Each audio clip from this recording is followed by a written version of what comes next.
Bolinda Audio presents this unabridged recording of The Calling, written by Jane Goodall and read by Nikki Paul. The dedication reads, "For Jack."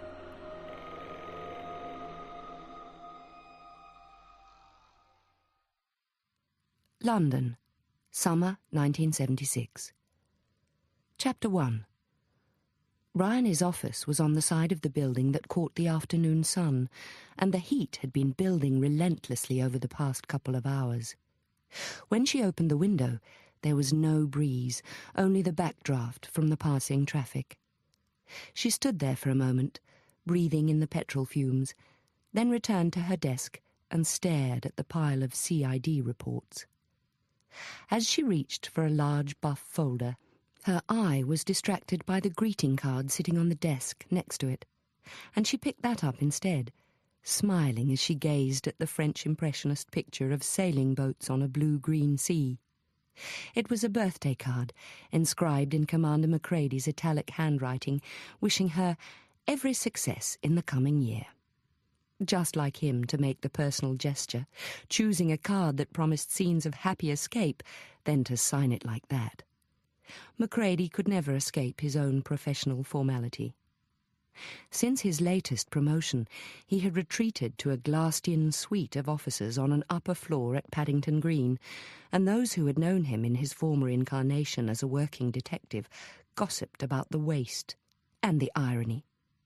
He'd always been so contemptuous of the paperwork approach in CID, keeping formidable amounts of detail filed in his head for immediate access at all hours of the day or night, and maintaining an unstinting pace with his small, hand-picked team. Being in that team meant unrelenting stress, but Bryony missed it. Since she'd moved to her new job in Chelsea, BD Division, she'd been getting paper-bound herself. She replaced the card and drew a pile of documents towards her with a sigh, but was relieved by a knock on the door. "Excuse me, ma'am, you got a minute?" Before she had a chance to reply, Dennis came in and dropped a green folder on her desk, then plonked himself in the chair opposite her in his usual posture, arms folded and legs splayed in front of him. He was a few years older than her, somewhere in his mid-30s, she guessed, and although she was starting to get better at dealing with older men as her juniors, she always anticipated difficulties. At BD, she'd already encountered all their usual games of undermining, but Dennis, to his credit, hadn't been playing them. He had a relaxed, good-humoured way about him, too relaxed for a detective sergeant. "Phew, stuffy in here, innit?" He rotated his head and ran a finger round the back of his collar. "It's stuffy everywhere, Dennis. What's this you've brought me? I'm drowning in reports already." "Missing persons. See these?" He opened the folder and began to lay its contents out in front of her. "What about them? Missing persons is a job for the uniforms." "Yes." He straightened up the papers side by side. "That's it, you see." Dennis liked to place stress on some of his words, as if every trivial statement needed special definition. "I've been having a chat with the sergeant who keeps the files. He's getting a bit concerned, you see, because there's so many teenagers. He's got 3 cases already this month of teenagers going AWOL after they left home to go to some rock concert or other down this way. He's wondering if we've got a bit of an epidemic on our hands. He thinks the CRD should be in the loop in case there's some particular reason for it." "As if we haven't got enough to do." She picked up one of the forms and looked at the photograph of a curly-haired girl with too much eye makeup, then glanced through the notes, description of the clothes the girl was wearing, mostly black, schedule of her activities over the previous week, interviews with parents, teachers, school friends, lists of addresses checked. "Looks like they've done a thorough job," she said.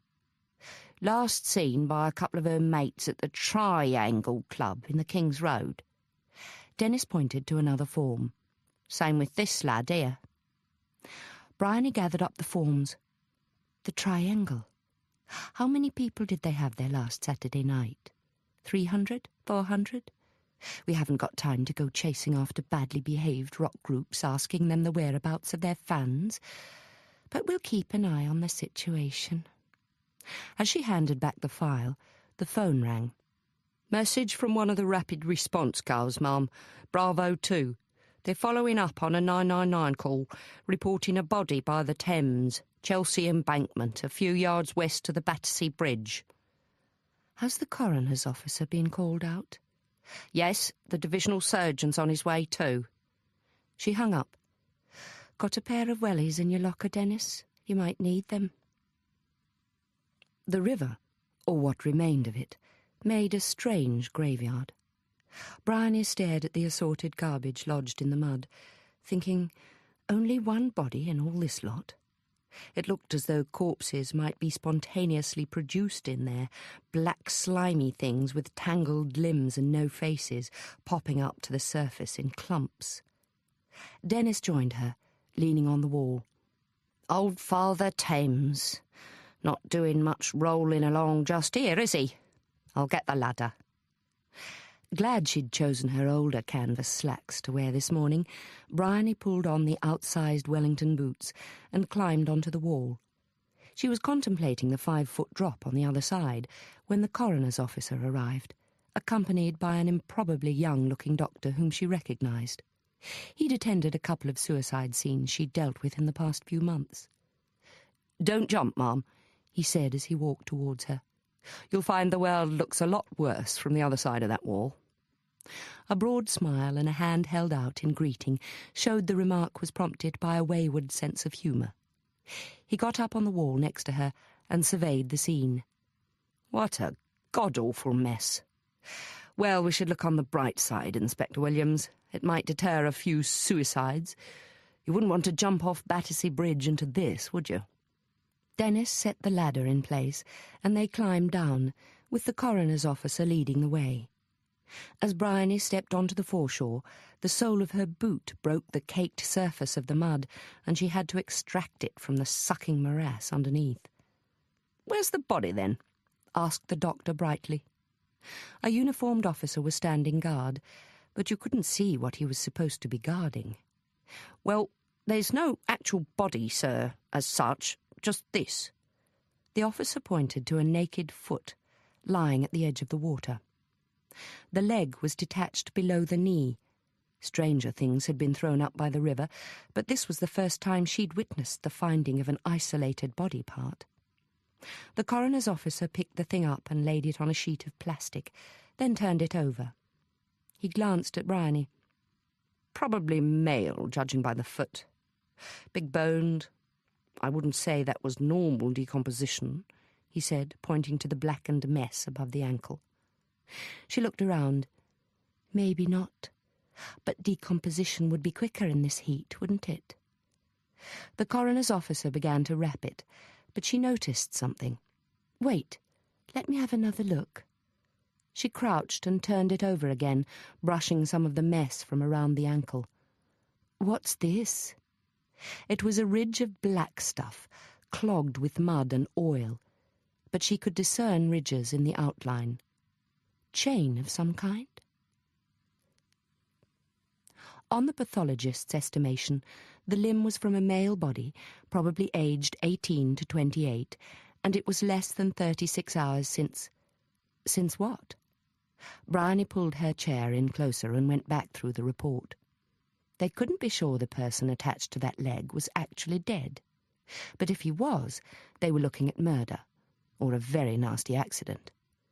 The upper end of the shin bone was badly disintegrated and blackened in a manner consistent with burning. Possibly, the pathologist suggested, someone had been trying to dispose of the corpse in an incinerator of some kind and failed to get it all in. The thing round the ankle was in fact a piece of chain, but when they examined it closely, they couldn't see how it might have served for restraint. It was a section of bicycle chain, cut to fit the ankle and fastened with a padlock, a cheap little thing, not even stainless steel. "Damn," she muttered to herself. There would have to be an investigation, and one of the most difficult kind, just as her holiday was coming up. Had she been letting that influence her this morning? Was she getting slack like Dennis? Should she have called the Soccos to the scene before the body part was removed? Well, better late than never. And if this was a job for the forensics, she must make sure it was in good hands. She reached for the phone, called the Lambeth Laboratory, and identified herself briskly. "I need to talk to Dr. Pavantanandan. Can you tell me where he might be?" "Right here, Mum. Just give him a minute to get his gloves off." She was rehearsing a persuasive opening when the even baritone came on the line. "Bryony, how do I always know when you're going to ring me? What is it this time?" Her rehearsed gambit went west. "A piece of charred leg found in the Thames." Funeral parlours getting careless with their cremations. Does no one do their job properly these days? "There's a sort of anklet attached to it, to the body part, I mean. Look, Pavan, it's not the most glamorous case, but as I'm sure you'll appreciate, the Thames shoreline under Battersea Bridge isn't for an easy investigation site in this weather. Will you come down and have a look?" He agreed to meet her there in an hour. In the meantime, she decided to walk down via the lower end of the King's Road, where bits of old hardware were appearing as the latest fashion accessory. She liked walking.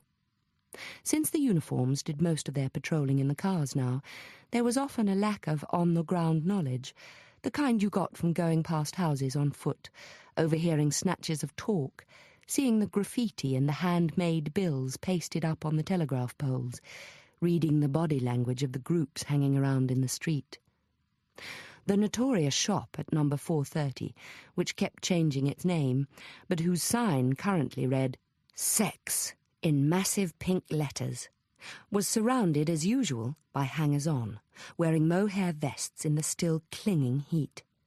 They glowered at her, as they did at everyone, but it was possible she was recognised. She'd been around here from time to time asking questions, and she'd be having to ask more. As she approached, she noticed the door was open. You never could tell when this place was going to be open. She steeled herself and went in. They did their best to intimidate you in here. Apart from all the black rubber clothes and chicken-wired decor, the attitude of the shop assistants was enough to make any normal human being turn tail and run. Bryony went straight to the counter and showed her card to the girl with the geometric eye makeup and the hairdo that reminded her of an ice cream sundae. "You again," said the girl expressionlessly. Her steady gaze made Bryony acutely aware of her own limp hair and faded cotton jacket. "What are you looking for now? Suspender belt?" She rotated her hips suggestively. "What you got in the way of bracelets, or anklets to be exact?" The girl slapped a box on the counter, full of what looked like dog collars. Some were just scraggy pieces of old cracked leather with a few studs on them, which might actually have been pinched off the family dog. Others were wider and flashier, made of new materials, the kind of thing normally associated with the S&M trade. "Run out of handcuffs?" asked the girl, deadpan. Bryony kept her own face straight. "Any of the people you see in here like to wear bike chain?" "Most of them. Not against the law, is it?" "All right," said Bryony. "We'll leave it for now. But I may have some more questions later. I appreciate your help." The girl smiled, artificially, as if for a camera. "Pleasure." Bryony crossed the road and threaded her way along Millman Street, past the old burial ground to the river. It smelt worse than she remembered. The heat of the day must have seeped into the mud and set it festering, a forensics nightmare, even for someone of Pavan's capabilities. Pavan was another of Macready's inner circle. He was prized for his expert knowledge, Oxford educated and with an accent to match. Bryony had worked with him on a few cases when she was based in Oxford, where the junior officers referred to him as Prince Pavan. He'd moved on Macready's persuasion to a London posting and was having to deal with all the hustle of the Lambeth lab.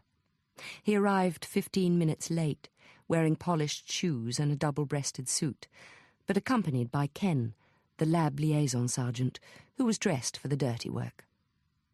"I'll get down there if I have to," said Pavan, "but I'm summoned to the commander's office at 4 o'clock, and would prefer not to go in wafting eau de Thames."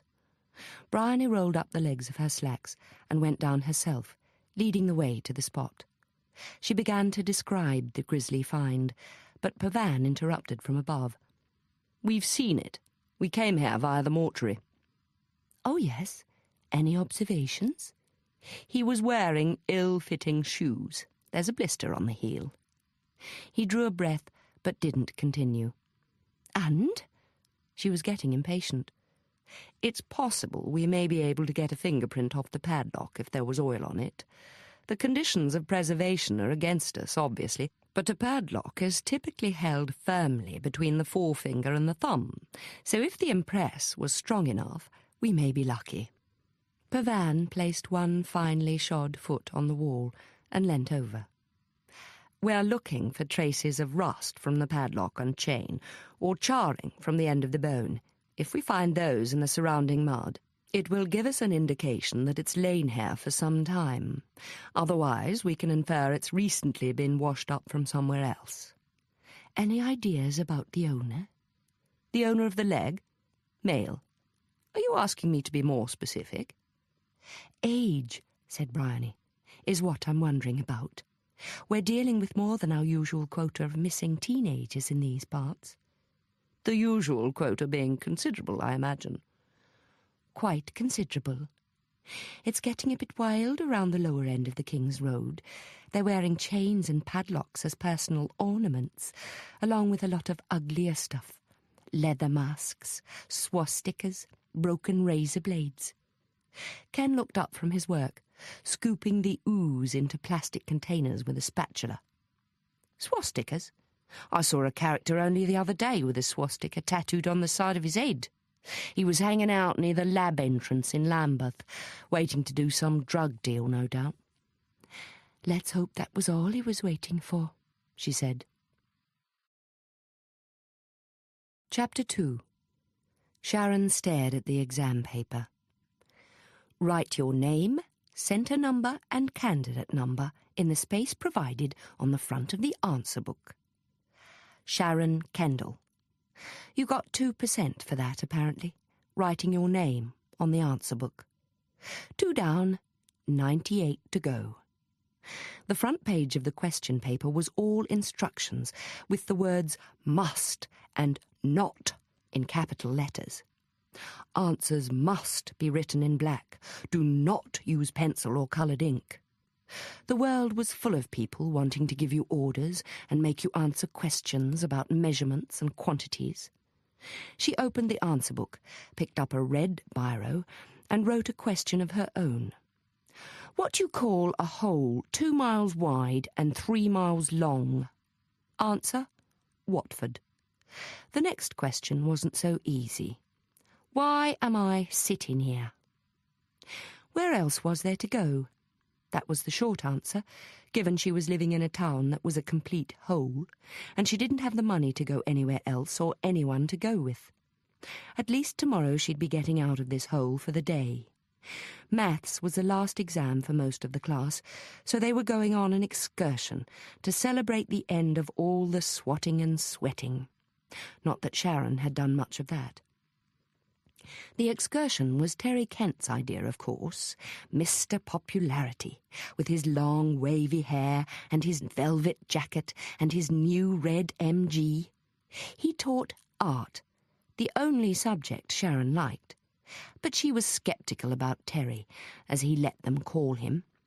She could see his real aim in life was impressing the girls. Why else would he be the only male teacher in a private girls' school? Sharon had been there 4 years, and she didn't fit any better now than the first day she walked in the door. She remembered that day, because the minute she opened her mouth, they started giving her funny looks. Wrong class of girl, wasn't she? "What does your father do?" That's what they asked her, straight up. My father's a lawyer, and it's him that pays the fees for this piss-awful school. He never wants to see me, but he has to make sure I get a good education. Actually, that's what Sharon didn't say. What she did say was, I dunno, I don't have a father. Not that I'm acquainted with, anyhow. Then a few months ago, a couple of them saw her at the weekend, trailing down the high street after the family. She got challenged first thing on Monday morning. Thought you said you didn't have a father. Who was that man carrying your baby brother? I don't have a brother. It's my half-sister Deborah, wearing dungarees, and just because she's got a father doesn't mean I have. I'm too old to need a daddy, unlike some people. When she turned 16 last April, she decided she was going to move out as soon as the school year finished, which was just about now, seeing there weren't going to be any more classes after the exams. Why am I sitting here? She stared at the words she'd written. There'd been plenty of times recently when she could have just walked out, like last Monday night. She'd been smoking some pot in her bedroom, just to chill out a bit after the stress of sitting all day in the exam room. But Mike got wind of it, and she ended up being dragged into the kitchen for a showdown. Mum had Debbie sitting on her hip and was trying to do the washing up with one hand. She started telling Sharon that if she messed up her O-levels, she'd spend the rest of her life behind a counter somewhere. The lecture went on and on until Mum was actually crying about it, and Debbie started squawking along with her and making her worse by trying to pull her hair. Then Mike thumped the table and shouted, "That's it! I'm going to put my foot down!" "You go right ahead," Sharon said to him. "Flat-footed prats like you are always putting their feet down. It's lifting them up that's the problem. I can get lift off whenever I like." When she woke up on Friday morning, Sharon's first thought was that this was the end of the road. But what she couldn't figure out was where she could go from here. She lay on her back for a while, then rolled over because the sun was shining in her eyes, and there was Debbie, standing next to the bed, waiting to ambush her. That was Mum's doing. She had a habit of bringing Debbie in there first thing in the morning, then going back to bed herself. Sharon knew exactly what it was about. They locked the bedroom door in the mornings. Her and the Pratt.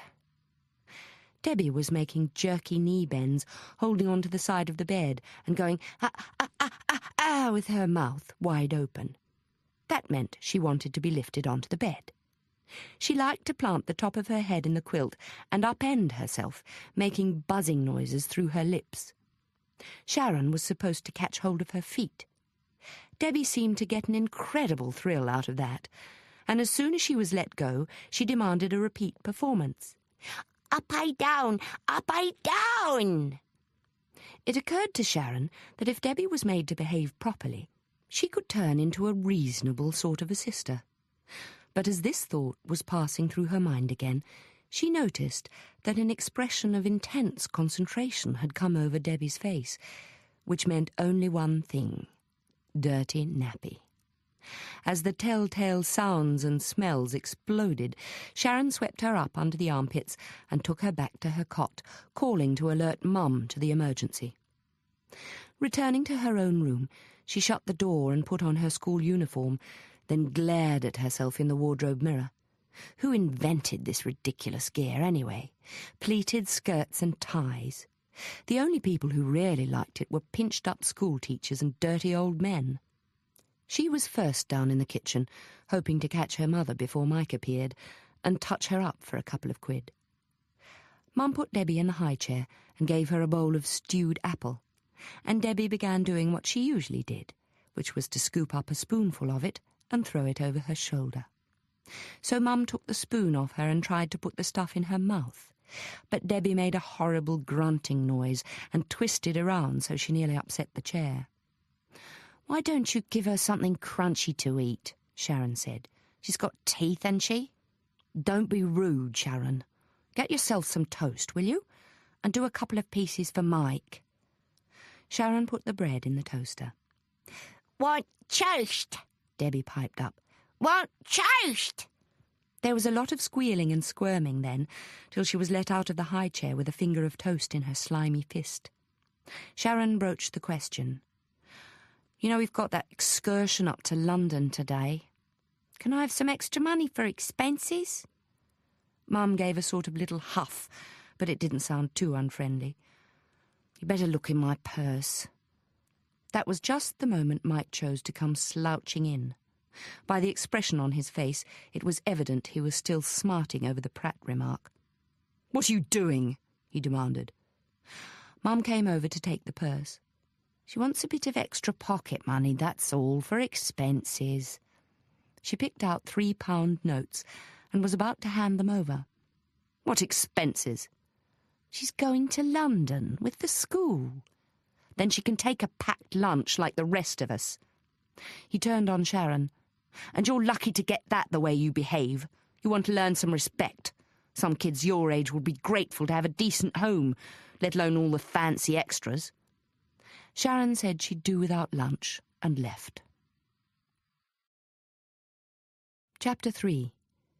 It was a bloody hot day. Not the kind of day you want a school blazer stuck on your back. But when she got to the school, Mrs. Andrews was there watching them get on the coach and checking out their appearance. They were driven straight through the middle of London, with all the girls crowding up at the windows to look at the places they'd much rather go than the Tate Gallery, like Madame Tussauds and the Oxford Street shops. They started spotting fab outfits on passers-by. But as they drove along the embankment, they saw two girls who provoked a general outburst of giggling. Their hair was dyed stark white and stood out around their heads in stiff little peaks. One of them wore a very short tartan skirt and army boots, and the other was dressed in black, with chains all over her. When the coach finally stopped outside the Tate, everyone was complaining about the heat. But Mrs. Andrews insisted they keep their blazers on, knotted their ties correctly, and tucked their shirts in. Walking down the aisle of the coach with her chin tucked in against her neck and her glasses slipping down her nose, she did an inspection. Then she told them they had 10 minutes for a snack and a drink on the grass before they went into the gallery. Most of the girls joined the queue for the ice cream van, and seeing Sharon didn't have any money, she crossed the road to take a look at the river. The 3 people she'd noticed before were approaching along the pavement. They walked past her as if she didn't exist. She watched them cross the road to the gallery and saw how the people sitting on the grass turned to stare at them. Terry had prepared a tour, and that meant they had to go around in a cluster while he got to stand out the front by the paintings and talk all the time. Some of the other visitors in the gallery stopped by to listen to him, and Mrs. Andrews left him to it and went back to wait in the coach. "William Blake's work is all about energy," Terry began. Sharon tried to ignore what he was saying, standing at the back so she could look at the pictures in her own way. But she couldn't help hearing the lecture. "See how these bodies he draws are muscular and power-packed." There was a scattering of giggles as he pointed to the image of a naked man leaping out of a cloud of flame. "But then see here, the ankle is shackled. Look at how many of the figures in these pictures are bound with chains. Blake was angry about the way the energies of life were locked up, energies of the mind as well as the body. He said the worst chains are the ones in here." Terry pointed a finger at the centre of his own forehead. "Mind-forged manacles, that was his term for them. And he blamed those chains of the mind for the fact other people didn't see the visions he saw, like this one." The picture was of a weird monster with a giant man's body and the face of a reptile. It was stalking across the ground with its neck bent forward from the shoulders as if it was about to pounce on something. "You wouldn't think that was a flea now, would you?" Terry asked. "But the painting is called Ghost of a Flea, and it came out of one of Blake's visions. He lived in a world full of supernatural forms. As they came out of the Blake room, they passed the toilets, and Terry said if they had to go, he'd meet them upstairs in the first of the Turner galleries. Sharon didn't feel like standing around in a queue in the ladies', so she went back to take another look at the Blakes in peace. It's true, she thought, they're full of energy. There were figures leaping up and down, turning in the air, rising out of flames. An elderly man in a uniform came in and smiled at her. "These are my favourites too," he said. "I'd sit in here for hours, given the chance. Aren't you going to join your friends? They'll be thinking you've got yourself lost." That'd be a stroke of luck, Sharon thought. But it didn't look like that kind of luck was coming her way. There was always somebody keeping an eye out for you, making sure you kept the shackles on. Why didn't people just mind their own business? Well, there was one place nobody could keep an eye on you, and that was the toilets. There were only a few girls left in there, fixing up their makeup, so Sharon locked herself in one of the cubicles for a while, just listening till the other doors stopped opening and closing. She waited another few minutes before she came out. But she found she didn't exactly have the place to herself, because there was a girl leaning over the wash basin with her face right up to the mirror and a paintbrush in her hand. It was one of the girls she'd seen on the embankment. She had a thick black line painted down her forehead and right through the middle of her eyebrow, across her eyelid, and finishing in a curl at the top of her cheek. She was painting over the eyelid with dark purple, but the other eye wasn't made up at all, and her lips were done almost white.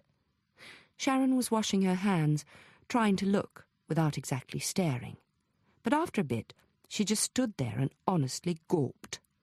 There was so much to look at, like the stark white hair with black roots, the safety pin through one ear where you'd normally put an earring, and the shiny, low-cut black vest that she was busting out of. And the chains. She had them everywhere, wound round one wrist and up her arm, hanging in rows across her back, looped from the belt around her waist. The girl didn't seem to mind being watched. She just went on painting, going over the black line down the right side of her face. When she'd done, she rinsed the brush and put it back in her bag, which looked like it was made from bits of old petticoats, then stared back. "Seen enough?" Sharon pointed to the chains on her wrist. "Where did you get them?" "Where'd you think? It's lavatory chain." "Well, there's none of that in here. It's all push button." "Of course. It's no use looking in a place like this. There are public toilets down on the embankment." The girl started rummaging through the bag and pulled out a pair of scissors, which she used to trim off bits and pieces of her hair. "I saw you walking along there earlier on," said Sharon, "on the embankment." "What about it? I saw your little friends going up the stairs," said the girl. "Shouldn't you be with them?" "No, I'm thinking I need a bit of a change. Give me a lend of those scissors, would you?" The girl turned around. That's when Sharon noticed her black vest was made of rubber. It squeaked against the edge of the basin. She held out the scissors, snapping the blades a couple of times before she let Sharon take them. "Right, this is it," said a voice in Sharon's head. Actually, Sharon rather liked her hair. It was pale brown and quite thick, and it came up smooth and glossy when she washed it, which she'd done only the night before. But looking at herself in the mirror next to the other girl, she just thought, it's nice hair, but it makes you look ordinary. So she made a jab at it, and took out a chunk just above her ear. Then another, and another, till she'd cut a trench all the way round. The girl lit a cigarette and watched. "What's your name?" "Sharon. What's yours?" "Zig. How old are you?" 17. Sharon added a year, but maybe Zig guessed that. "Why don't you give me a hand?" "First, I want to see what you come up with. Keep going." Sharon took off her blazer and looked at herself in the white school shirt with its little hard collar and the striped tie. "I'll give you 50 pence for the tie," said Zig. We collect them. Who's we? And if you cut the pocket off the blazer, I'll give you another 20p for that. I could use the badge. Tell you what, throw in the shirt and I'll give you £2 for the lot. An extra couple of pounds would come in handy, Sharon figured, but she had to wear something. She picked up the blazer and turned it inside out to expose the navy blue lining. It was worn pretty thin around the back, but it might do. She slit around the neck and the bottom of the sleeves, and it came away in her hand. When she tried it on, it made a sort of a little shirt, but the gap at the front showed an expanse of white bra, so she took off the bra and chucked it in the swing-top bin in the corner.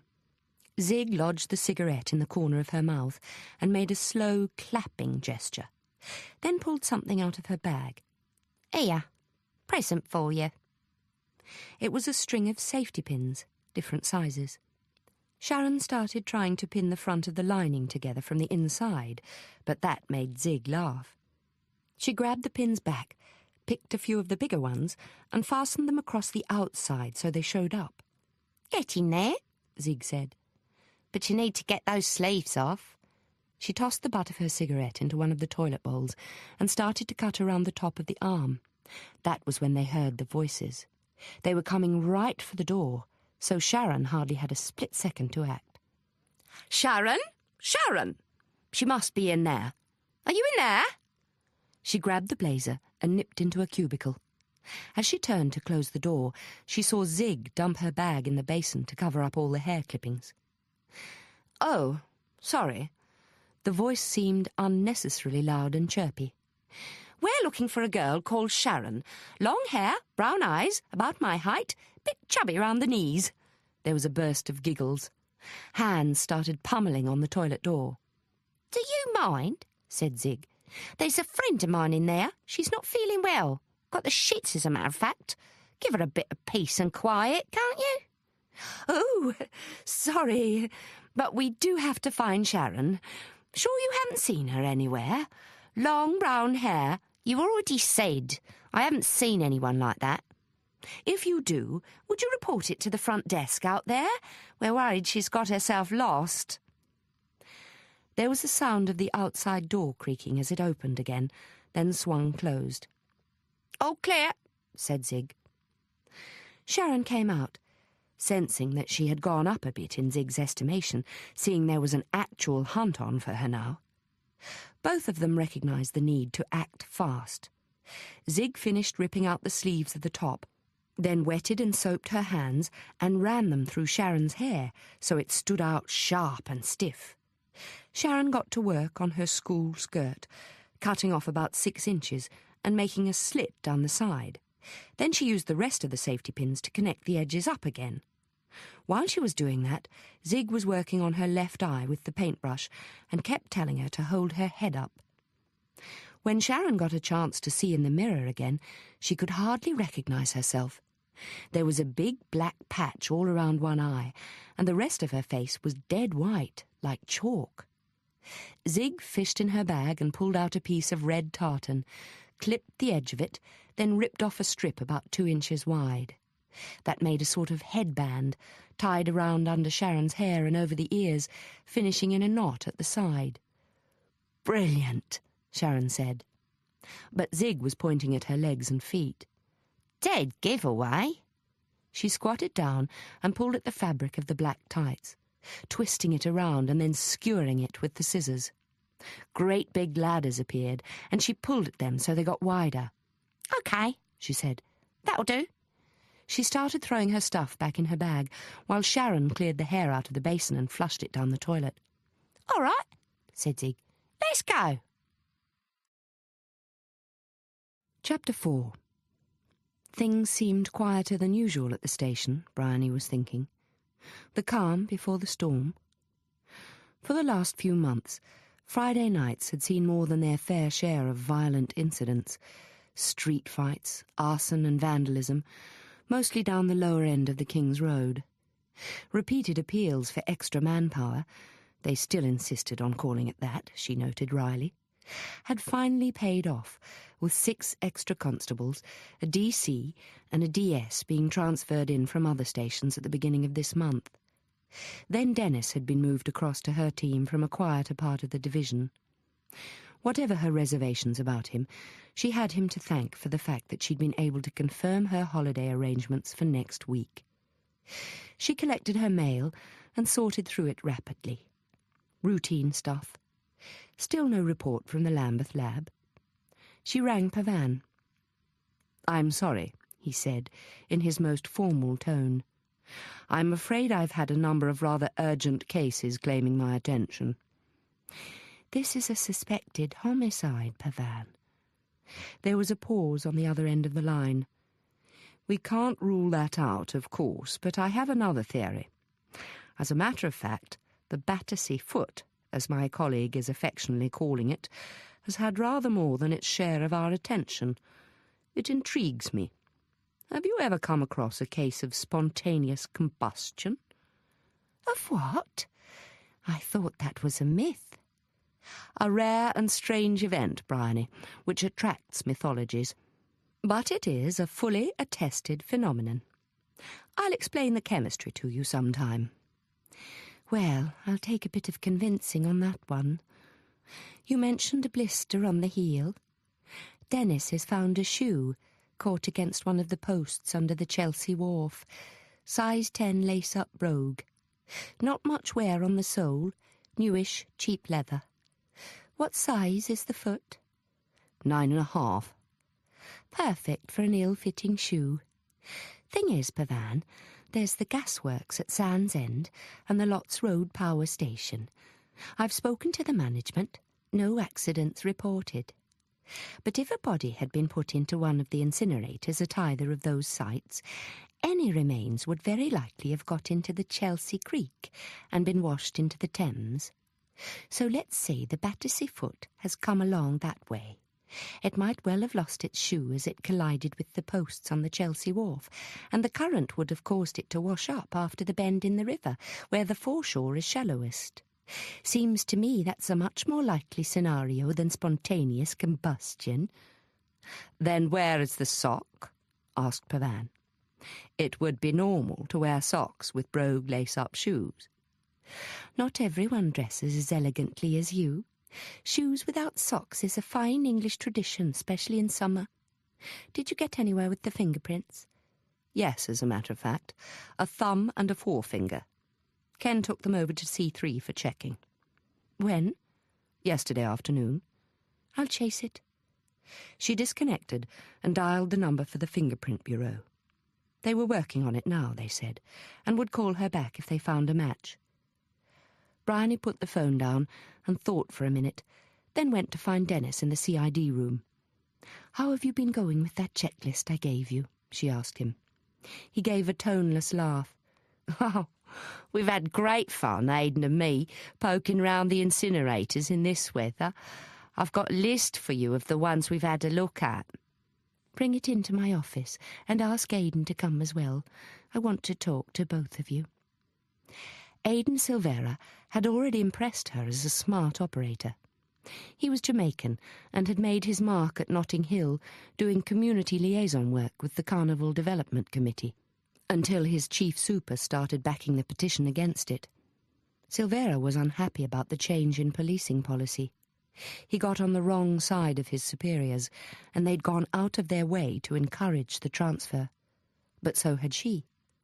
Aidan was exactly the kind of person she needed on the Chelsea team. He and Dennis were an unlikely pairing, but they seemed to have taken a liking to each other. Dennis dropped into the armchair beside the desk, causing an audible puff of air to escape from the vinyl-encased foam. He fished in his pocket and produced a replica of the little padlock, shiny and new, with 2 tinny little keys swinging from it. "Standard hardware stock, 25 pence. Oh!" The hand went back in his pocket. "And here's the receipt." She wagged a finger. "I dunno, Dennis. Unlicensed expenditure." She took the lock from him. "What do I want this for?" "I thought you might want to check the mechanism." "I might prefer to wear it round my neck." Aidan appeared in the doorway and tapped to signal his presence. She beckoned him in. He handed her the checklist she'd asked for and, seeing there was only one spare chair, walked across and leant against the window edge. Aidan didn't move like a copper, she noticed. He had the loose, arrhythmic walk of a jazz musician. She scanned the handwritten pages. The two men had spent nearly a whole day just going through the hospitals and checking on the incinerators. The Chelsea and West, Brompton, Marsden, Lister, and of course the Royal, which alone had 4. She moved to the next page. You checked the art schools. Why? Aidan chipped in. Kilns. There's kilns in the basement area. But that's supposed to be kept locked except when the students are working in there, and the students are supposed to be under supervision. When they're using dangerous equipment, that is. Their most dangerous equipment's what's inside their heads, said Dennis. Should have seen some of the things they got put up around the walls in that place. Make your hair curl. He tapped his balding scalp. Which particular hair you talking about? Purred Aidan. Bryony cut across the banter. Taking all this lot, where would you look first? Lots Road Power Station, said Dennis, without missing a beat. You see, there. He pointed to the notes she was holding. There's 8 gas-fired boilers in the boiler house. Temperatures up to 500 degrees Fahrenheit. The ash gets taken across to the west yard in hopper wagons. Then it goes off in barges along the creek. I mean, if you disposed of a body in there, nobody would have a hope in hell of finding any trace of it. Including us. She leant back in her chair. Aidan was scratching the back of his head, with an odd sort of grin on his face. If there's no trace left, how come half of the legs turns up in the river? Good question. Before she could attempt an answer, the phone rang on Bryony's desk. It was Ken Keegan, the lab liaison sergeant. I'm at C3, ma'am, he said. We've got a match on those fingerprints. Seems we're dealing with a well-known customer. Leonard Dignall, aged 24, released from Brixton 13 days ago, Saturday 12th of June. Done 4 years of a 5-year stretch out on good behaviour. So what was he in for? Part of the Daltrey gang. And he only got 5 years? I thought they were all in for life. Accessory. Pleaded he was young and misled. Well, if there's any whiff of the Daltrey gang, this will be a case for C1. Scores being settled, most probably. She put the phone down and reported the news. You two better get over to Brixton, see if they can identify that shoe. It would at least tell us whether Leonard Dignall is the corpse or just the one who snapped the padlock. She picked up the replica and held it between finger and thumb. I don't imagine this is prison property, do you? Chapter 5. Once they were outside the gallery and across the road, Sharon turned back, gave a shout of triumph and jumped in the air. I got out! Zig responded with a dry laugh. Yeah, and what have you got into? I don't care, said Sharon. Anyway, I owe you a big favour. Well, you might be paying me back. Friend of mine's gone missing, I have to find him. So were you looking for him in there? Sharon turned her head back towards the Tate, half expecting to see Terry galloping down the steps after her. He goes there sometimes. They were turning into the Vauxhall Bridge Road, out of sight of the gallery. What does he look like? Ignoring the question, Zig stuck her hand out for the bus that was approaching. If anybody hassles you, she said, give 'em a look, but don't start talking. The bus was full, so they had to hang on to the straps in the centre aisle. Zig rode out the lurchers by bouncing on her toes like the conductors, but Sharon couldn't get the knack of that, and besides, she was losing her nerve a bit, with all the seated passengers staring at her. Two women on the other side of the aisle started talking, keeping their voices up so the people around them could have the benefit of what they said. Disgusting, innit? Couple of little scrubbers. What's that the other one's wearing? Rubber corset or something? I wonder if she's got the rubber pants to go with it. That's what my grandmother used to wear for incontinence. That got a bit of a laugh, didn't it? So they turned the volume up another notch. What do they think they look like? If any daughter of mine went out in that get-up, I'll give her the strap. I should think so. They deserve to be tarred and feathered. An old man sitting behind them leant forward, smiling all over his little red face. "Looks like they've had a go at the tarring and the feathering already, eh?" he said. Now practically everybody on the bus was laughing. But when Sharon glanced at Zig, she was just staring out the window as if she hadn't heard any of it. A lot more people got on at Victoria Station, which meant Sharon was pushed right down away from the running commentary and ended up packed in so tight nobody could see her anymore. She was only 5'2", and wedged between two men whose shoulders were at the level of her face, it was all she could do to get enough air. Only just in time, she realised Zig was getting off the bus. Sharon pushed towards the doorway, setting off more remarks as she passed the fat woman again. Good riddance, said the woman, loud enough for the whole busload to hear her. I'd rather be tarred and feathered than turn into an ugly old cow like you, Sharon snapped back. She had to run to catch up with Zig, who was already walking on without showing any sign of interest in whether Sharon was following her or not. Where are we? She asked. King's Road. But this street wasn't like the King's Road Sharon had read about in magazines. The shops seemed to be either derelict, or they were like funny little living rooms opening onto the street, with their names put up in rough painted signs. The Sentry Box, Acme Attractions, Granny Takes a Trip. Then there was a place with a sign in huge pink plastic letters that just said, Sex. In the window were two headless white dummies dressed in nothing but studded leather harnesses. A group of men were hanging around on the street outside. I'm not going in there, Sharon said. I don't go in those kind of places. That caused the men a great deal of amusement. Don't be a pillock, said Zig. You got no idea what kind of place this is. Come on, it's a shop, that's all. She went in, and given the expressions on the men's faces, Sharon felt her best option was to follow. Zig was leaning against the counter, talking to a woman with lots of blonde hair piled high on top of her head and thick black lines painted around her eyes. No luck, then? Asked the woman. They lowered their voices and went on talking. Sharon felt she was being deliberately ignored, so she started to look around, taking in the shiny pink walls, the old jukebox, the pink and black curtain at the back. It was rubber, she realised, like Zig's vest. And the pink stuff covering the walls was rubber as well. She was suspicious. If this was a shop, it must be a knocking shop. She hadn't left home with the idea of going to work in one of those. She turned to see what was on the row of hangers along the wall behind her and pulled one of them out to take a closer look at the garment. It was a sort of T-shirt, but in soft black rubber that wobbled as she lifted it up. She put it back in its place and pulled out another one. This was completely different. A dirty grey cotton with rips across the front and no sleeves, but there were built-up ridges around the armholes. When Sharon recognised what they were, bits of old bicycle tyres, she laughed spontaneously. You want to try that on?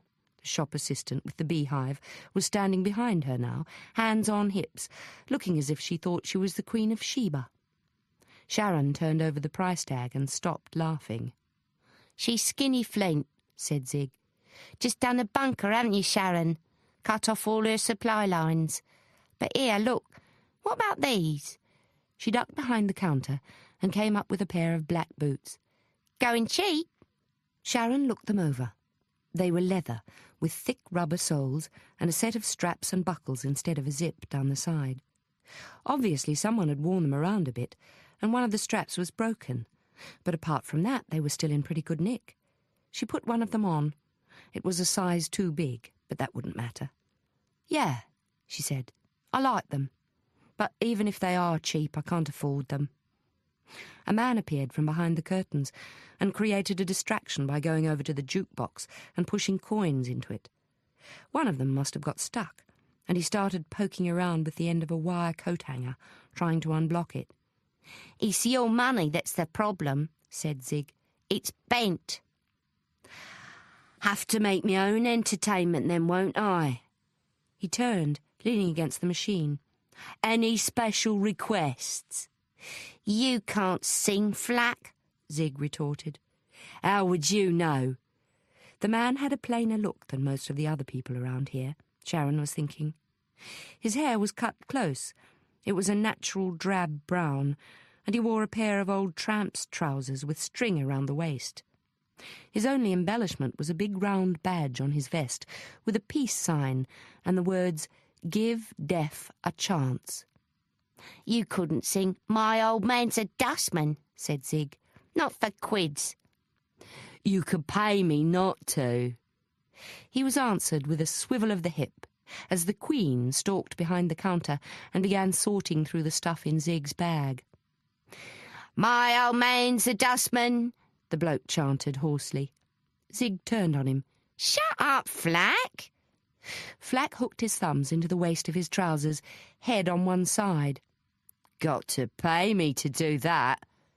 He started up the chant again, with increased volume. My old man's a dustman, he lives in a council flat. All he ever does is work 'cause he's a stupid prat. Sharon giggled, but the other two showed no reaction at all. The Queen spread the remains of Sharon's uniform on the counter in front of her. I'll swap you the boots for this, she said, provided you get him out of here. Done. Zig grabbed her bag, gathered up the boots, and thrust them at Sharon. You owe me back the £2. We'll settle it later. Come on. The man stepped across and stood in their way. My old man's a dustman. He had shifted his voice to a piercing falsetto. He lives in a garden shed. All he ever does is work because he is brain dead. Move it, Flack, Zig ordered. But she was evidently enjoying the performance. Flack stood over her, his face close to hers. What would brain death look like, do you reckon, on a mass scale? I mean, how would it manifest itself? Because, see, I'm wondering if that's what happened out there. He gestured over his shoulder, through the glass panel in the door. Those zombies marching up and down the street with their carrier bags. It's all over, really, isn't it? When it comes down to that, all this shopping, it's like dreaming from the graveyard. A substitute for genuine brain function. Yeah. Zig put a hand on his chest. Well, this shop's different. Now let's go. As she pushed him backwards, Sharon opened the door behind him, so he fell off the doorstep and out into the street. But it was a clever pratfall, which he instantly turned into an acrobat's roll, springing back to his feet. I'll get you back for that, he said, grinning. Chapter 6. Bryony stopped outside the station at Sloane Square to buy a private eye for Gareth. He told her it was the only thing he was missing about England since he'd taken up the job in Paris at the beginning of the year. Gee, thanks, she'd said dryly, to which his response was, You're not English, Bry, you're Welsh, and don't you forget it. There'd been a fair amount of tension between them over his move to Paris, which coincided with her return to London. So they had to disband the flat they'd taken together in Oxford and separate all their things. It felt like a divorce before they'd really had a chance to settle into a rhythm of living together, and they were both in their different ways resentful, though there was no point blaming each other. Both of them, after all, had decided to put their careers first. Seeing the crush of people around the barriers to the underground, Bryony diverted her course into a little café overlooking the square and sat down to read The Private Eye herself over a cup of tea. As she laughed at the cartoons, she realised she was seeing them through Gareth's eyes. She could hear his voice in her head, reading out some of the mock headlines. Laughter was what they shared, a sense of the craziness of life that lightened the burden of what she had to witness in the job. Laughter and music, which was an obsession with Gareth. He'd have taken a liking to Aidan, she thought. They would instantly be on the same wavelength. Flack led the way back up the King's Road to a pub called the Roebuck. where there was a crowd gathered around the entrance, waiting for opening time. Sharon recognised amongst them the girl in the tartan skirt she'd seen with Zig on the embankment. She was called Annie and seemed friendly. When they got inside, Annie started giving her the lowdown on some of the other people there, whom she divided into trendies, beneath contempt, locals, punks, not always obvious, since some of them, like Flack, were very plain dressers, and showbiz people. Those were the easiest to pick. There was a tall man with wavy blonde hair standing at the bar who seemed to be attracting a lot of attention, partly because he was very good-looking, and partly because he was talking loudly and calling everybody darling. His drinking companion was the other extreme, fat and squat, with a terrible old suit on. Annie said the fat man was a jazz singer who'd made heaps of records. "And see him," she said, directing Sharon's attention to a guy at the other end of the bar who had a swastika tattooed on one side of his head where he'd shaved the hair off. "He's a singer too. That's Kaiser." She said the name in a way that suggested it was some big deal. Kaiser was talking to a smiling man with a denim cap on his head and a pint glass in his hand. Or rather, the man was talking to him, because the guy with the swastika didn't seem to be doing any of the talking himself. A couple of minutes later, Sharon saw Flack go past and hiss something into Kaiser's ear, with a venomous look on his face. Kaiser responded with a V sign and walked straight out of the pub. "What was that about?" Zig asked as Flack seated himself at their table. "What's up with Kaiser?" "His mouth's too big and he's got nostrils to match." Flack gulped from the bottle he was holding. "Things keep getting up his nose. You know what? I think we need a new vocalist. If we could ask George over there to join the Suddens, then we'd be laughing." Annie overheard this as she returned to the table with her second drink. "George is too old," she said. "And too fat." "That's where you're wrong. All that fat's full of vocal cords." "Crap," said Annie. "Vocal cords are only in your throat." "Crap," said Flack. "I know people who've got vocal cords here." He slapped his chest. "And here, and here, and here."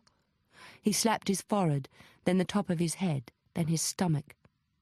"Who then?" "George over there to start with." "And Kaiser?" Zig said pointedly. "Who else?" "Rotten." Annie leant forward on her elbows, warming to the argument. "What? Johnny Rotten? Crap." "Johnny Rotten isn't crap," said Zig. "Course he is," Annie countered. "As a singer. That's the point, isn't it?"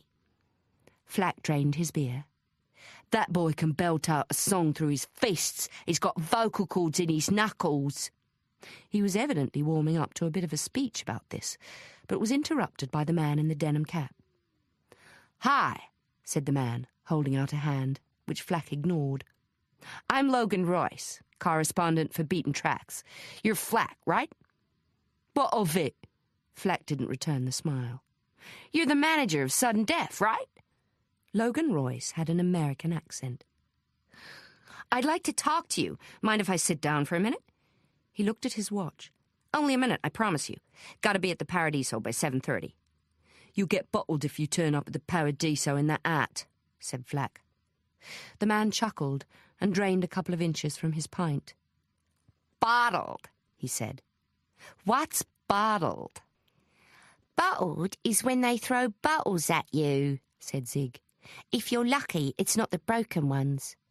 "That's good." The man looked genuinely delighted, not least at the sight of Zig's cleavage. "That's very good. Bottled. I'm studying how people talk over here, see?" He pulled the cap off to reveal a lot of flat, mousy hair hanging about his neck.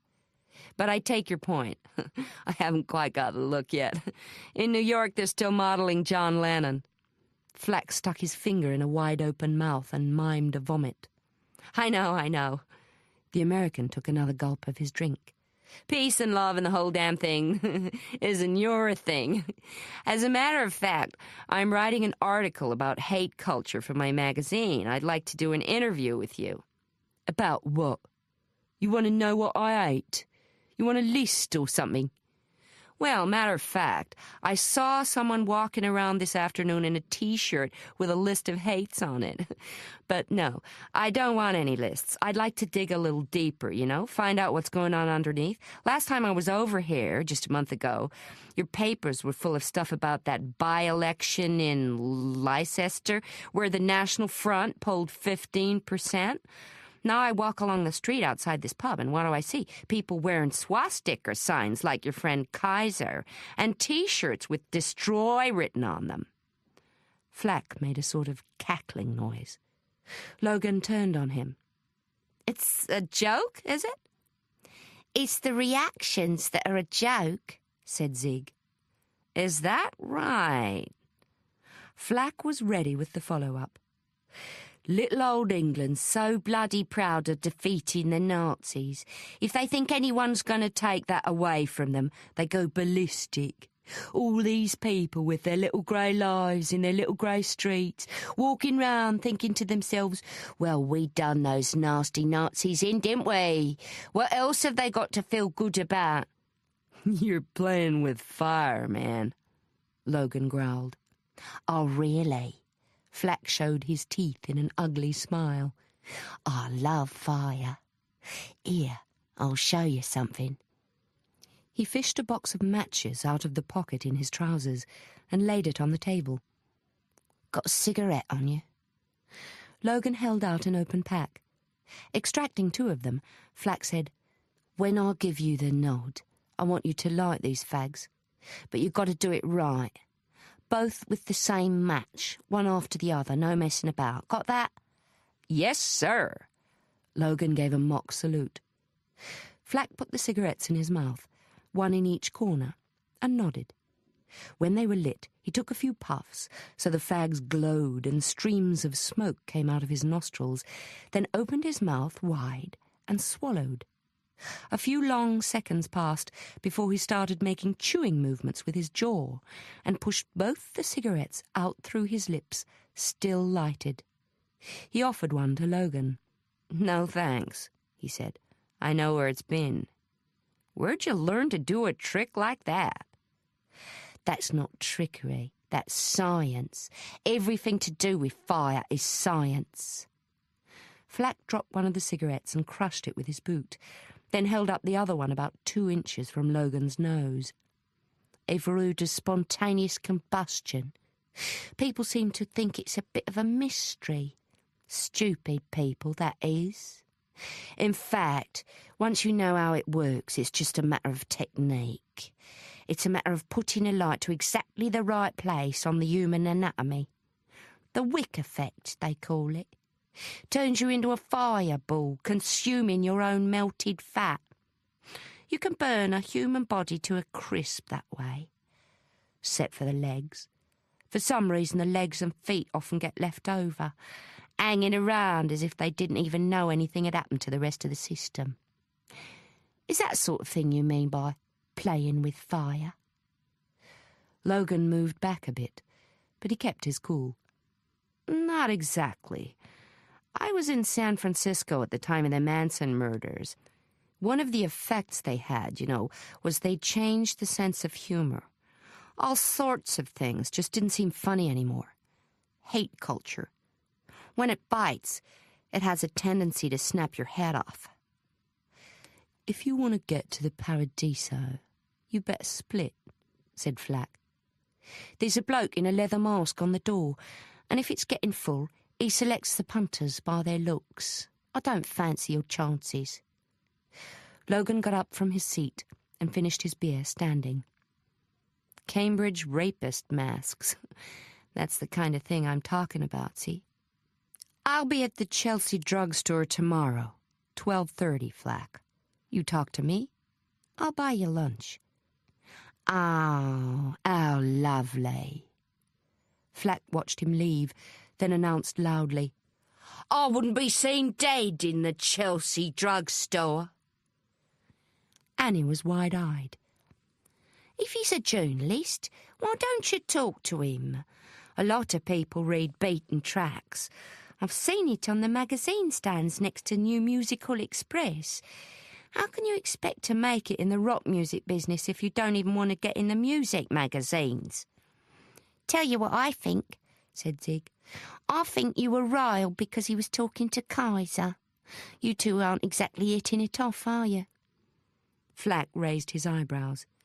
Hitting it off. Interesting expression, that. I could hit Kaiser off the face of the planet, no trouble. Zig was stony-faced. Maybe that's what you've done to Sol, is it? Where's he gone, Flack? I haven't seen him for over a week.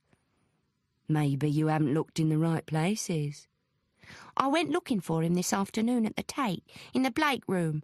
Oh, you can see all sorts of things in there. Tiger, burning bright.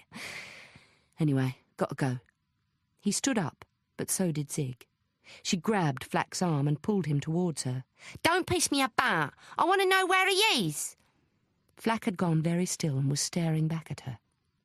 I reckon Sol's gone into the jungle. He's heard the call of the wild. Chapter 7. It was still light when they came out of the pub, and the King's Road was even more crowded than before. They crossed it, went through a passageway between some shops, and came out into a precinct where there were high-rise buildings all around. Sharon jumped to avoid a kid hurtling towards her on a bike, his legs stuck out either side of him, and the front wheel rearing in the air. But she stepped right into the path of another rider, going in circles with his feet on the handlebars. In a reflex, she stuck her arms out to block the collision and found herself with a two-handed grip on his front wheel. Luckily, the boy was running out of momentum, and it wasn't a high-speed catch, though it left her with a nasty scratch up her forearm from the edge of the mudguard. "You want to watch out, you do," she snapped, recoiling and inspecting the hurt arm. "You want to watch it, you do?" the boy mimicked in falsetto, pushing himself off again. A group of smaller kids without bikes, who'd assembled from nowhere, started laughing. Zig had already disappeared around the side of the next building, so Sharon sprinted after her and found herself in an alleyway with brick walls on either side, topped by a layer of wire mesh fence. "World's End Passage," said the sign on the wall. A netball post, rising above the mesh, gave away that there was a school in there. Zig had at last turned to wait for her. "Thanks for rescuing me back there," Sharon called, slowing to get her breath back. "I nearly got decked by a bunch of evil hobbits." "Takes one to know one," said Zig. But before they'd reached the end of the passageway, they were forced against the wall by a weighty kid riding his bike full throttle with the evident intention of skittling them from behind. Once he'd overtaken them, he skidded to a halt and turned on them, blocking the exit. "You spikers," he called out. "I know where you come from." Sharon guessed the kid was no more than 10 years old, but he was a force to be reckoned with, and she was glad to be with someone who knew how to keep their cool. She let Zig do the talking. "I know where yous live." The kid seemed to be winding up to something. "Lots Road, didn't ya?" "Can't remember," Zig drawled, lighting a cigarette. "I might have moved." He was closing in, propelling the bike forward with his feet on the ground either side. "You're pulling my pisser." "Not likely." Zig looked up, channeling a stream of smoke into the air above her. "Wouldn't touch it with a barge pole." "You lived in Sol's place. I seen you round there." He planted a foot on the ground and folded his arms. "Sol owes me money." "Well, that's his problem. Nothing to do with us, is it?" "It is if I can't find him. Somebody's got to pay." "Pay for what?" Sharon couldn't resist buying into the dialogue. "Deliveries. Every week. 50p for delivering the yellow magazines." "All right," said Zig. "Where are they, then?" "Had to take 'em back, didn't I?" Sol wasn't there, so I had to take them back. That's 50p each way. Give me £1 and we call it quits. Zig laughed. Nice try. Bring him down to Lots Road in half an hour and I'll give you the 50p. And here, she tossed him a cigarette, here's your bonus. They emerged from the World's End Passage and cut across a park into an area of little streets lined with poky, run-down terraces. Above the roof lines rose 2 giant red brick chimneys. "What's the factory?" Sharon asked. Zig sucked in smoke from her fag and took her time answering. Lots Road Power Station. It's where all the power comes from for the tubes, or used to. They seemed to be walking towards it, and eventually rounded a corner into a street where the wall of the building rose up in front of them, overshadowing the squashed row of houses opposite. Zig stopped outside a door with paint flaking off it. Like the other houses, it had steps down to an extra floor below the street, but they were heaped with rubbish and didn't seem to lead to any entrance. She followed Zig inside. Her first thought was that she must be seeing double. The place they were in seemed to be completely different from the one she'd seen from the street. For a start, it was twice the size. The filth on the windows blocked most of the light, so it was hard to see exactly the extent of it, but from where she was standing, there didn't seem to be any walls. Then the penny dropped. It was actually 2 houses, with the adjoining wall knocked out. Zig led the way over to a staircase at the far end, where there was some light coming from above, enough to reveal the lines of a giant figure painted on the wall, stepping upward as if it was climbing the stairs. Sharon stared at it. Who did that? She asked. Recognise it, do you? That's Sol's work. It's a copy, but maybe you've already figured that out. It's the ghost of a flea, isn't it? The Blake picture. Zig was already at the top of the stairs, but Sharon hesitated to follow her. So, what's this place? You don't live here, do you? It's a squat. Haven't you ever been in a squat before? You're a bit wet behind the ears, aren't you? Come on up. I know what a squat is. Sharon took the stairs slowly, following the sweeping lines of the figure painted on the wall beside her. On the landing, there was a window in which someone had cleaned a patch. She put her face up to it and looked out over a row of little garden squares, divided up by brick walls. Zig pulled her away. Nothing out there, she said. She opened a door that led into a room facing the front of the house, with real daylight coming through clear windows. It was a sitting room with fat old armchairs and carpet on the floor. A black cat sat poised on the back of one of the chairs, swishing its tail and meowing at the intrusion. "Hello, puss." Sharon stroked the cat's neck with a finger, and it settled with its belly against the chair, claws catching at the fabric. "What's its name?" Cat. "Doesn't it have a name?" Its name is Cat. Belongs to Sol. Sharon looked around at the shabby furniture, noticing that the arm of one of the chairs was stuck full of scissors and pieces of kitchen cutlery. "So, you actually live here? It's a bit dark downstairs, isn't it? Do you get electricity?" Up here we do. Not officially, of course, but Sol managed to plug us into next door's wiring. Zig flicked the light switch to demonstrate. "Why did they knock the walls down?" And what's the price of fish? And what colour knickers does the Queen wear? Ask a lot of questions, don't you? "Sorry, just one more. Does Sol live here?" Zig flung herself on the settee. Yes, he's got a workshop down in the basement full of stuff. She was staring out of the window, avoiding eye contact. "Is he your boyfriend?" Zig flashed her a look of contempt. What do you think? Sharon blushed. "Why don't we go and have a look round his studio? See if we can find any clues about where he's gone." Can't get in. It's locked. You sure you can't get in? I mean, if he's really missing, somebody ought to check it out, oughtn't they? How do you know he's not lying unconscious on the floor or something?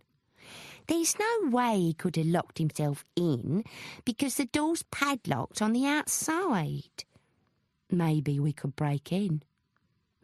Zig shook her head in exasperation, but she was already getting up from the chair. It's a bloody great padlock. You'd need a hacksaw or something. Well, you're not short of hardware by the looks. Sharon was inspecting the weaponry stuck in the arm of the chair. She pulled out a corkscrew and a pair of fine-bladed scissors. Let's have a go. Don't give up easily, do you? Zig took the corkscrew from her, picked up a big black torch from one of the boxes, and led the way back downstairs. The cat ran ahead of them, but stopped a few feet away from the bottom step, its eyes still visible in the dimness. Move it, cat. Zig gave it a prompt with her foot. Then she bent down and pulled up a piece of floorboard. There were 3 short planks covering a square hole in the floor, through which the cat instantly disappeared. Zig went after it, and Sharon followed. It was dark down there, and the light from Zig's torch wasn't a lot of help as she negotiated the rickety steps to the lower floor. When her feet touched the ground, she saw what Zig was talking about. In front of them was a bolted door, with a hefty-looking padlock attached to the bolt. The cat was staring up at it and meowing vigorously. Zig handed Sharon the torch and started probing the lock with the tip of the corkscrew. Useless, she concluded in a matter of seconds. She exchanged the corkscrew for the scissors and tried again, swearing as one of the blades snapped. What about trying with a safety pin? Sharon took one out of her shirt and handed over the torch, but it wasn't any good. She couldn't get the point far enough in. "What's that noise?" she asked, stopping for a minute.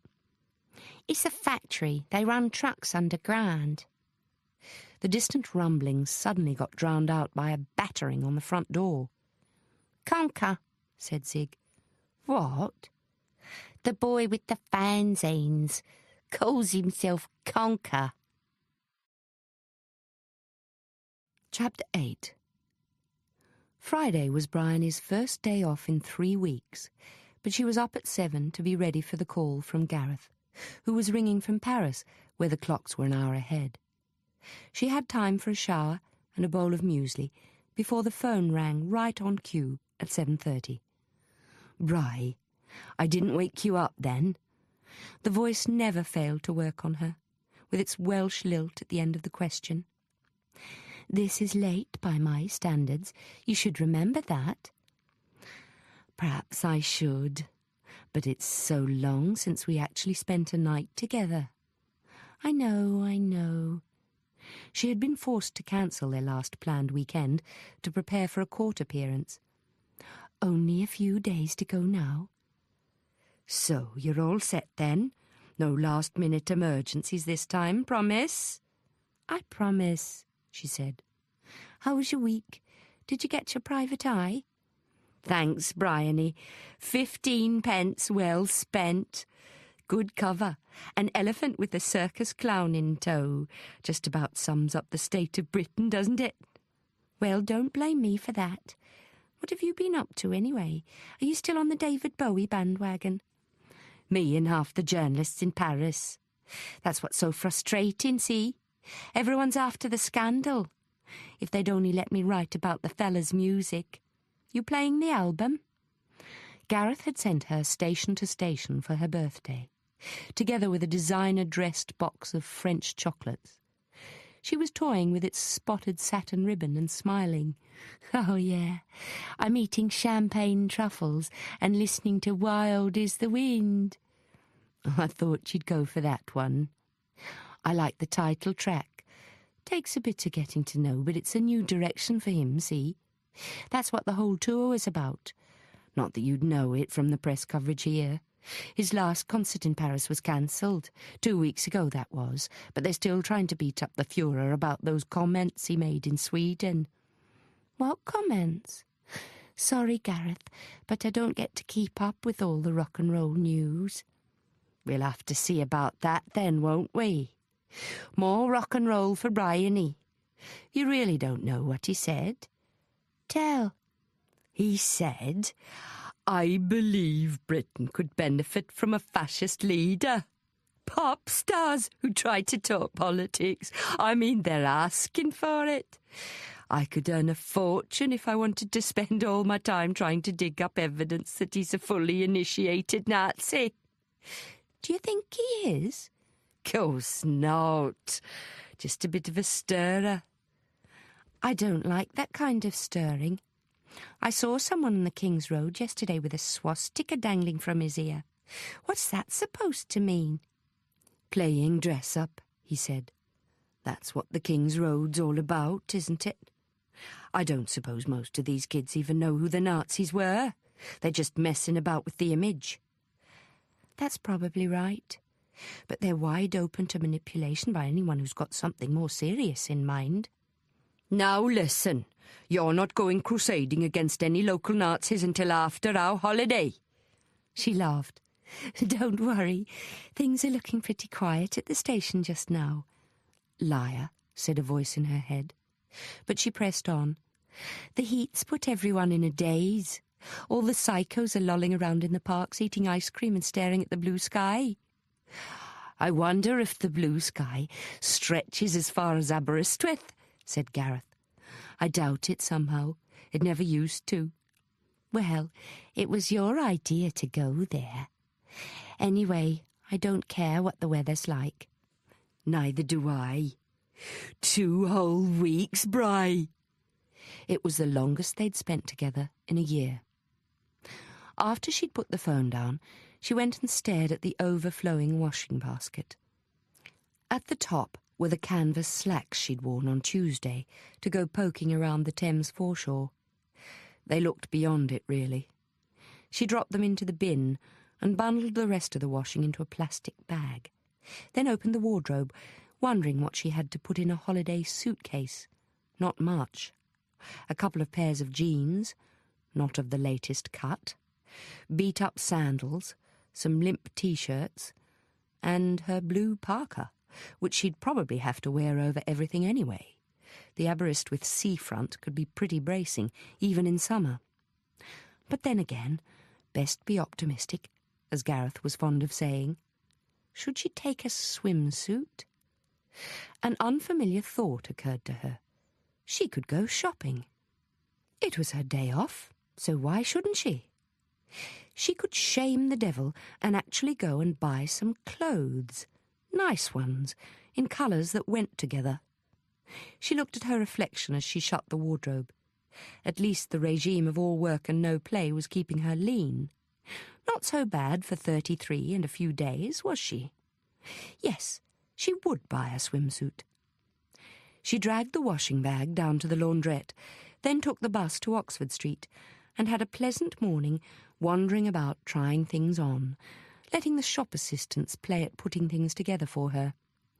That looks fabulous on you, said one of the girls in Miss Selfridge.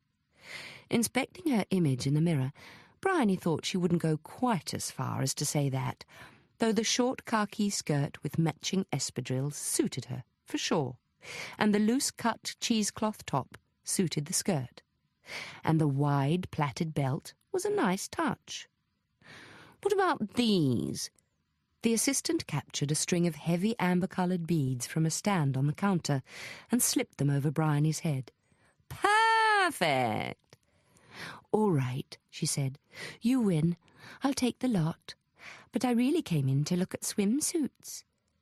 She was persuaded to buy a one-piece, smooth and sleek in dark brown lycra, with almost no back. Good cut for your figure type, they advised her. She had to agree, then let herself get talked into a matching sarong, with swirls of warm yellow through it. As she left the shop with brightly coloured bags swinging from both hands, she felt half elated, half embarrassed. What was she doing, indulging herself like this, when so many people in London didn't even have anywhere to live? But all around were other women just as loaded up with purchases, who didn't look at all worried about what they were doing. She went into a cafe and sat down, arranging her bags under the small table. Besides, she thought, it wasn't only for herself. Gareth would like to see her in the clothes. She imagined meeting him at the station, wearing the little skirt and the espadrilles. It was after 2 when she got home, and the phone was ringing as she opened the door. She made a dive for it. "Bryony?" Steve Latham's voice. Oh, why couldn't she have just let the damn thing ring out? Latham had developed a bad habit of ringing her at home to ask about things that she thought were none of his business. But when he was a special advisor to the area commander, he could make out that pretty much anything was his business. "Sorry to catch you at home," he said. "Actually, I've been trying to get you for the past couple of hours. Can we have a chat?" "Well, I suppose so. Fire away." "I mean, can we meet? There's a couple of things I need to show you. Could you be at your office in an hour?" "It's my day off, Steve. Can't it wait?" "No." "Then at least tell me what it's about." "Can't. Not over the phone. This one's a McCready special. If you don't want to go into the station, I can meet you at the pub. 6 o'clock in the Draper's Arms on Hampstead Road. That's near enough to you, isn't it?" She put down the phone, feeling really annoyed, with herself mostly. She had to stop letting Steve control the agenda like this. It was a habit that went back 5 years, to the time when they both worked on Macready's team at Vine Street. She'd made a conscious effort to move on in her new position at Chelsea. Though being the new area commander, Macready was still there as overseer. And Steve was set on continuing as Macready's right-hand man, still wanting to draw her in as a rival and sparring partner. Chapter 9. The day started clouding over after that, and by 6 o'clock it was starting to rain. They needed the rain, Bryony consoled herself, but it would be just her luck if the weather broke before her holiday even started. She arrived at the Draper's Arms in her old raincoat, feeling that the morning's indulgence belonged to a distant fantasy life. Steve was already there, ensconced in a window seat and looking out at the passers-by. Analysing them, no doubt. He never stopped doing that. And since he'd got his PhD, he was determined to revolutionise CID work in the Met according to the gospel of behavioural psychology. He'd been given a post at Hendon with a brief to use his new expertise in redeveloping the curriculum. But he also had an office in Paddington Green, where Macready called on him regularly for specialist advice.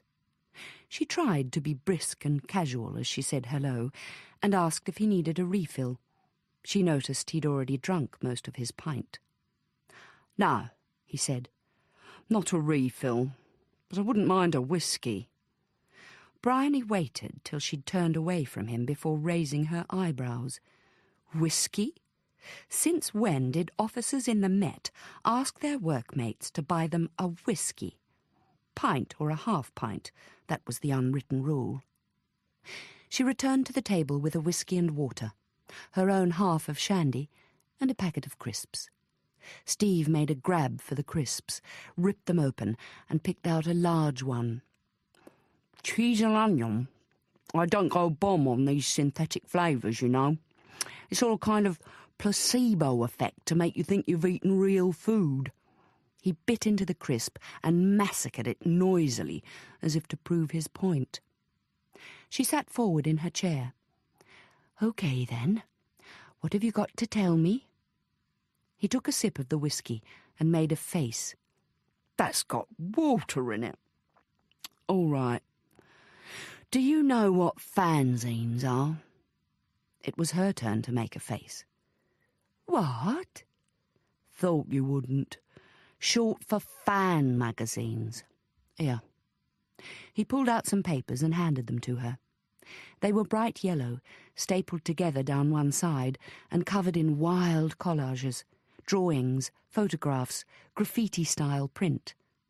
On the front, the word "Yella" stood out in heavy, misshapen letters.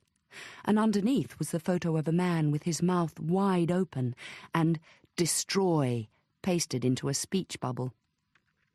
His stark white hair stood vertically on his head in long, sharp points, like a parody of a crown, and his eyes were shielded by white-framed sunglasses. He was skeletally thin and bare-chested to show off the look, which was accentuated by an assortment of chains that he wore across his chest. She turned the page and was confronted by the slogan, "Summer of Hate," in the same seasick style of print, which seemed to express the message more effectively than the words themselves. She flicked through, registering muddy photographs of rock groups, accompanied by crudely printed slogans that crossed the pages in all directions.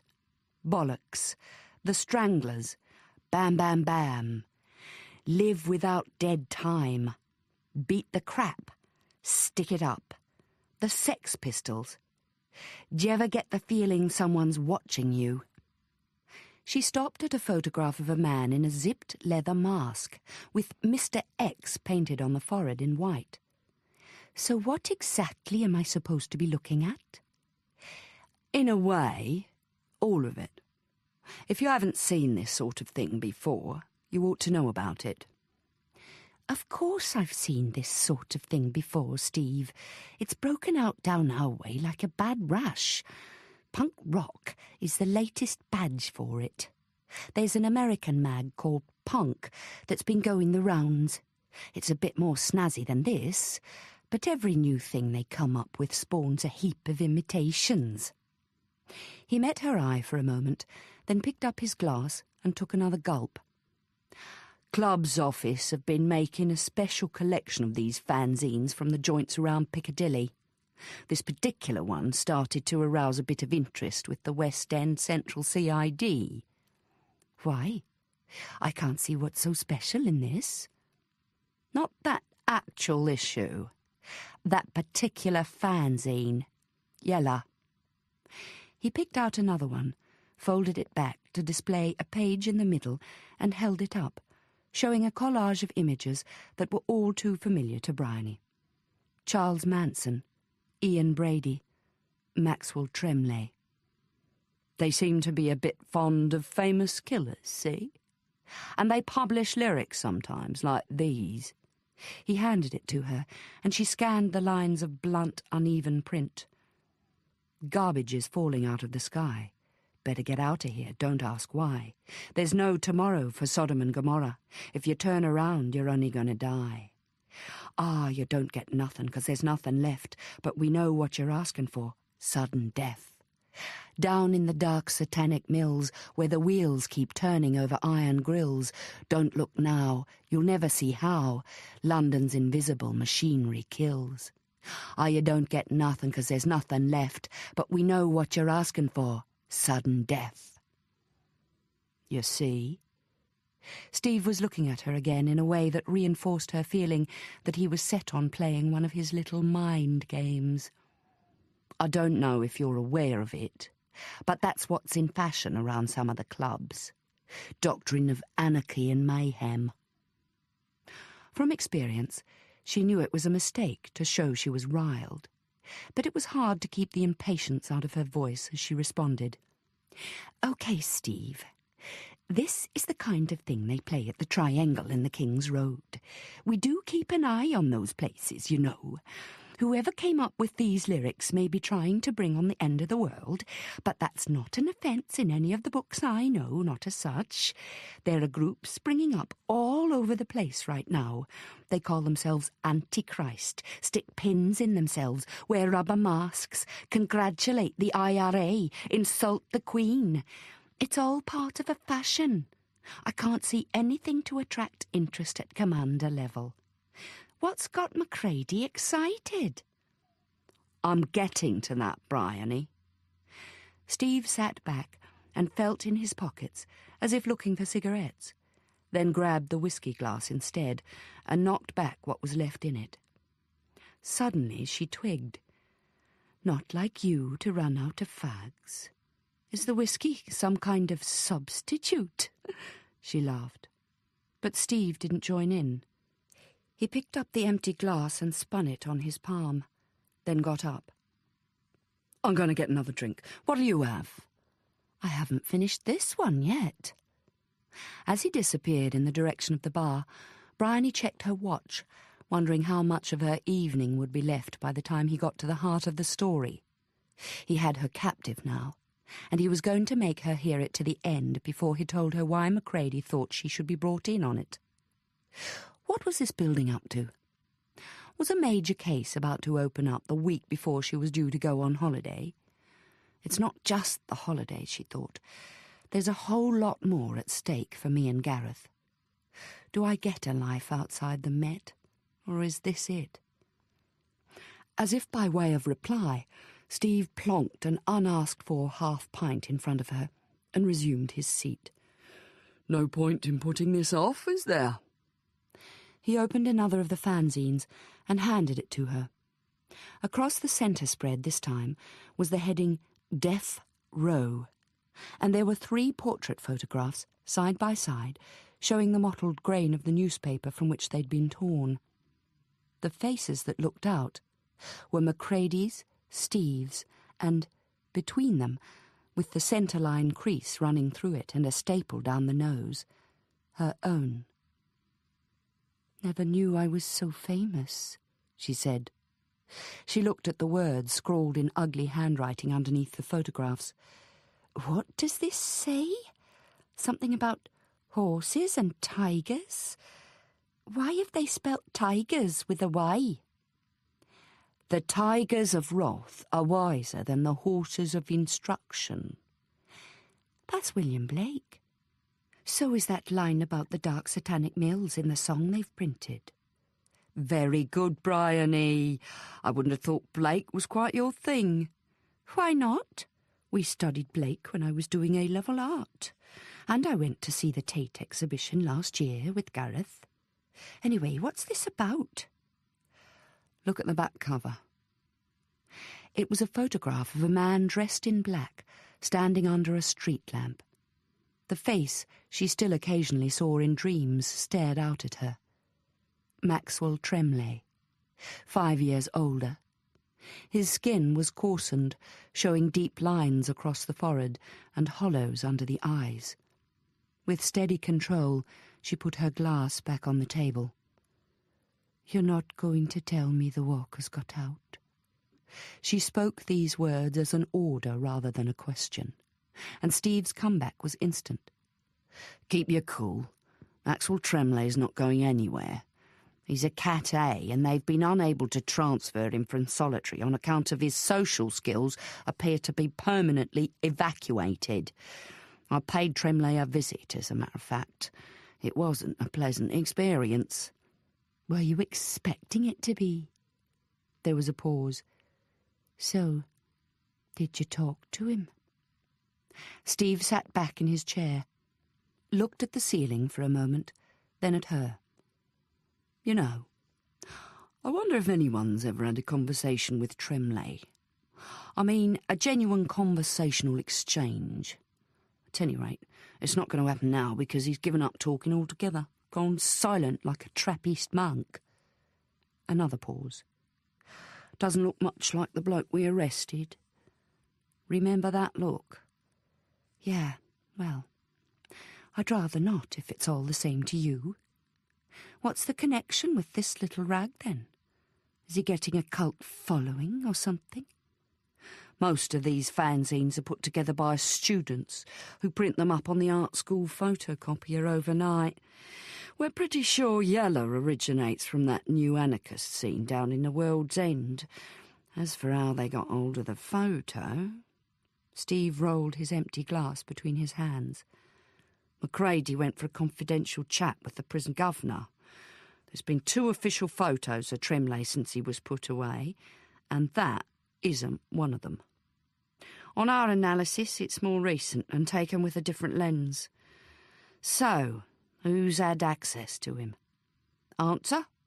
Pretty well no one, except the prison staff and the doctor who was called in when he sprained his ankle." "He sprained his ankle?" She repeated the words mechanically. "Tragic, innit?" She got back to the point. but we need to know a whole lot more about this yellow outfit. And if they're based in the World's End, that's up to BD Division, isn't it? Not if the case is being handled at commander level. But it can't be, not under the new regs. It should go through to the station chief super. Even Macready has to keep to the protocols. No need to start reciting the ABC, Bryony. Of course your DCS has been briefed, but this inquiry is not going through the normal command structure. Macready's in consultation with the Deputy Assistant Commissioner, so it's all above our heads. Then what did you call me up for if the DAC's ops is involved? Well, he hunched his shoulders, squeezing his hands between his knees. Macready's not asking you to be on the case, not as such, but he wants you to know about it. Steve gave her one of his flirtier smiles. As she marched up the hill, the drizzle had lightened, and some late sun rays were reappearing. But she hardly noticed them as her pace quickened in response to her thoughts. Macready was not asking her to be on the case, but he wanted her to know about it. Didn't make sense. A flash of anger shot through her. That wasn't Macready's determination. It was Steve's, pushing her out of the way as usual. He'd have made the suggestion, following it up with some phony psychological reasoning, and Macready probably decided not to argue with him. Just as she was thinking she'd finally got through the obstacle course of her early career, here she was being drawn back into the old jostling and manoeuvring. Walking on with hunched shoulders, hands plunged deep into her pockets, she looked up briefly and saw an elderly man coming towards her at a leisurely stroll, smiling. "Cheer up," he said as they passed. "It might never happen." Spontaneously, an answering smile appeared on her face. Then, adjusting her footsteps to an easier trot, she turned her face up to the evening sun. What a dill! As if she actually wanted to be drawn into the deep waters of a Macready special just the week before her holiday. Chapter 10. As Bryony got off the bus in the Fulham Road, she had to negotiate her way past a group of teenage girls, chattering excitedly, reminding her that it was Saturday morning and other people were starting their weekend. The girls were dressed to the nines, pink flared hipsters, satin hot pants, platform shoes, huge bobble earrings. She smiled, thinking how her own little fashion adventure paled in comparison. As she passed through the CID room, the boss opened his office door and called her over. Detective Chief Superintendent Fletcher was a slightly built man in his 50s, with a neat, quiet style. She had always got on well with him, but with a sense that something was missing somewhere. Maybe it was just that, working for Macready, she'd grown used to the grit and the edge of a difficult personality, and by comparison, DCS Fletcher seemed bland and uninspired. "Just had a call from C1, he said. "I gather you've been in touch with them?" "Yes, sir, in connection with the body part we found under Battersea Bridge. You remember I briefed you on that?" "I do, but I don't remember being informed of your intention to contact C1. "It was only some basic liaison, sir, following a fingerprint ID. C1 can be very touchy, Bryony, and they're especially touchy about anything connected with the Daltrey gang. They got some ugly press over all that, remember? Any suggestion that there's still a vendetta going on would reflect badly on them." "But we haven't even confirmed the identity of the body yet. Dennis was going over to Brixton to check." Fletcher interrupted. "C1 have beaten him to it. They've had chatties with the prison governor and with Pavan, and they're taking over the case. I've made Dennis available to assist with any inquiries on BD's patch. Len Dignall was supposed to be going to his sister's place in Leicester, so they need to find out what he was doing down this way." "Do we know what he was doing with a tin padlock on his ankle?" she asked. "I didn't think they still ran chain gangs in Brixton." The joke was wasted on Fletcher. He passed a sheet of paper across the desk, a pink form filled in by hand, with a passport-sized photo attached in the corner. This is the description of what he was wearing on the day of his release. Usual prison-issue stuff. Brown suit, open-necked shirt, brogue-style brown shoes. We've got a positive ID on that shoe, Dennis found. Bryony stared at the photo. A nice-looking youth, with dark eyebrows and strong features. "He's still only 24, she said. "This is becoming a popular area for young people to get lost in. Maybe he wanted to change his image." She handed back the sheet. "Is that all, sir?" "Not quite." Fletcher laced his hands together on the desk in front of him. "I've also been talking to Commander Macready. I understand you've been told about this death row nonsense. I know I don't need to tell you to keep your wits about you, Bryony, but I am telling you to take special care. It's a good thing you've got that holiday coming up. You'll be best off out of the way for a while. All right." He stood up. "That's it for now." She left feeling intensely irritated. Best off out of the way for a while, as if she was some piece of furniture. Catching sight of Aidan over by the filing cabinets, she asked him to find Dennis and come to her office. The copy of Yella was sitting on her desk, and she turned to the death row page, thinking through her dilemma. Was it a good idea to show this to Dennis and Aidan? Steve had no right to veto it, and anyway there was no point in trying to keep something back from the evidence table when it was in public circulation just down the road. But actually, she wasn't that keen to put it into the hands of her colleagues immediately. Better to wait and see what the two men could find of their own accord if she sent them hunting. She swept it into a drawer as they arrived. It was easy enough to explain the mission to them in general terms. They were to go to the Triangle before the concert started tonight and observe the crowd. "I want a general report on what's going on," she said. "How can I go down there in this?" Dennis indicated the shirt he was wearing, which was bright green and cut like a pyjama jacket. "I'll get lynched." "Then change it. This is important, Dennis. We've had that much trouble recently. We need to know more about what's stirring everybody up and who's doing the stirring." "What's stirring them up is that dreadful bloody racket they listen to. And the dancing. They jump up and down like loonies. It shakes their brains free of their brain pans." "Yes, well, I've got a feeling there might be a bit more to it, Dennis. There's all this literature they've got circulating. Fanzines. See if you can collect some.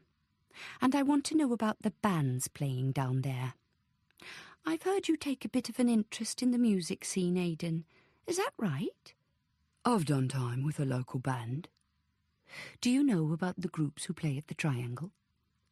Aidan had his head turned profile, looking at the street below. "Usual suspects. The Rabies, Sex Pistols, the Knackers, Clash. Most of them are put in an appearance at the Triangle, but none of them's playing what you'd call music." "Let's not waste time arguing definitions, shall we? I'm not talking about what I call music, Aidan, or you for that matter. I'm talking about what passes for music amongst a certain type of people. Give me a straight answer, will you? I'm asking if you know anything about that scene." He turned to face her. "I don't mean any disrespect, ma'am. The business down there at the Triangle isn't music. It's anarchy. They think anarchy's an easy game. Make a lot of racket, chuck a bit of hardware about, get a bloody nose to fancy up the front of Grandaddy's white vest that you're wearing. Child's play." "So is that all it is? Child's play?" "Children play all sorts of games. Some of them get nasty. You're asking what I know about. I've had a bit of an acquaintance with one of those bands. The Knackers. They tried to butt in on the carnival last year. They don't know anybody in Notting Hill. They don't know anything about it. They come in, smack around the place with a lot of tin dustbin lids, break a few windows, and hey presto, the police is descending on everybody like they're all equally responsible.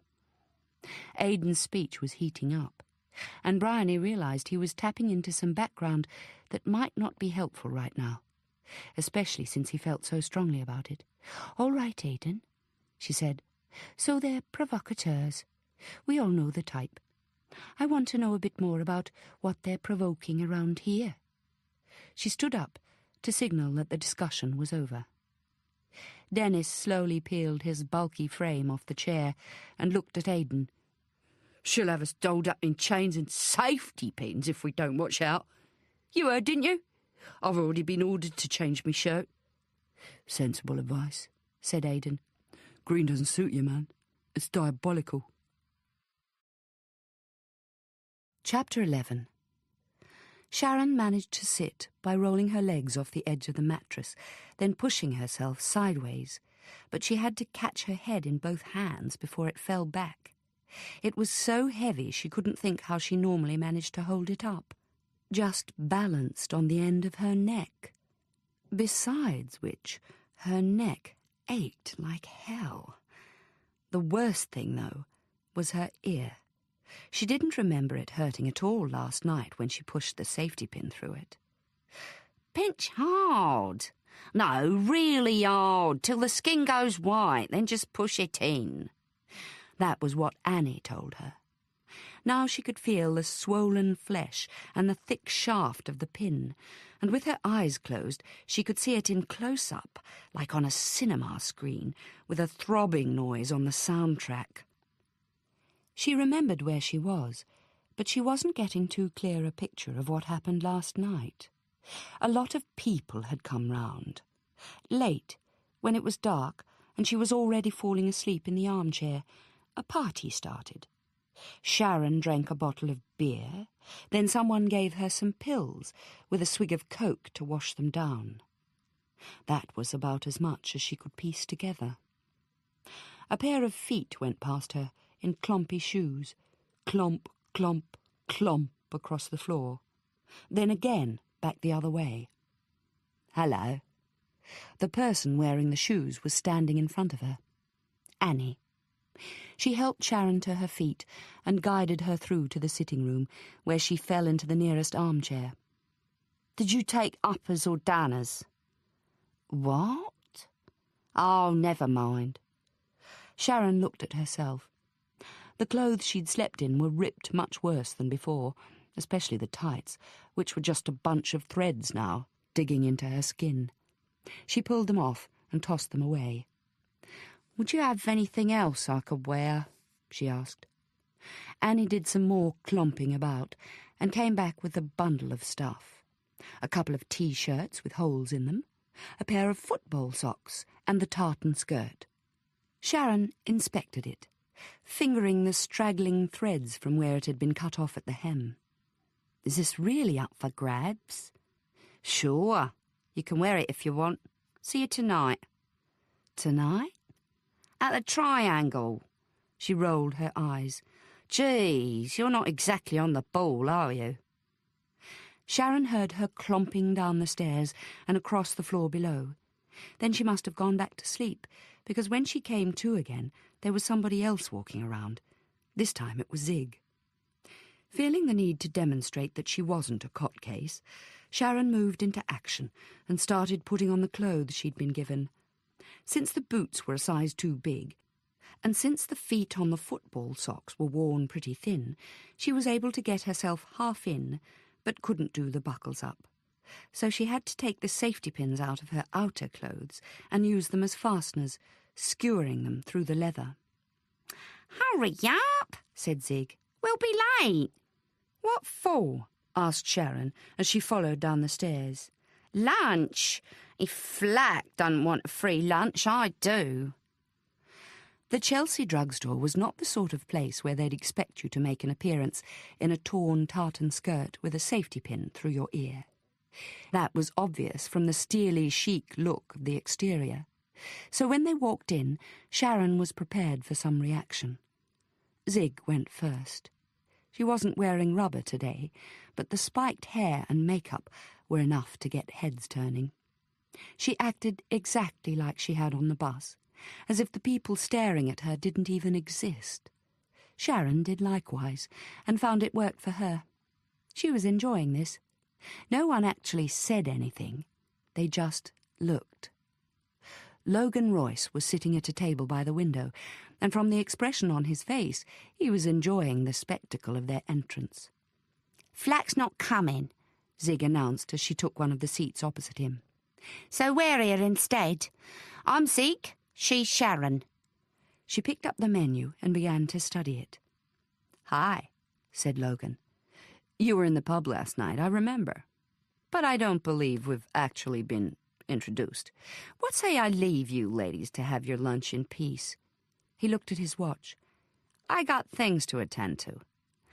"It's hot in here." Zig unzipped her jacket and took it off, revealing a string vest with a black bra underneath. The effect of this maneuver on Logan was instant. The smile spread across his face, and he relaxed back into his chair. "Oh, yeah," he said. "I remember you." A waiter was hovering, and Zig said sharply, "I'll have a club sandwich with bacon and chili sauce and a pint of Pepsi." "I'm afraid we only do the club sandwiches listed there. Bacon, lettuce and tomato, steak and egg, salmon and watercress." Logan interrupted. "Surely you have a bottle of chili sauce in that kitchen of yours?" "Well, I suppose we do," the waiter conceded. "Excellent. Sharon, what will you have?"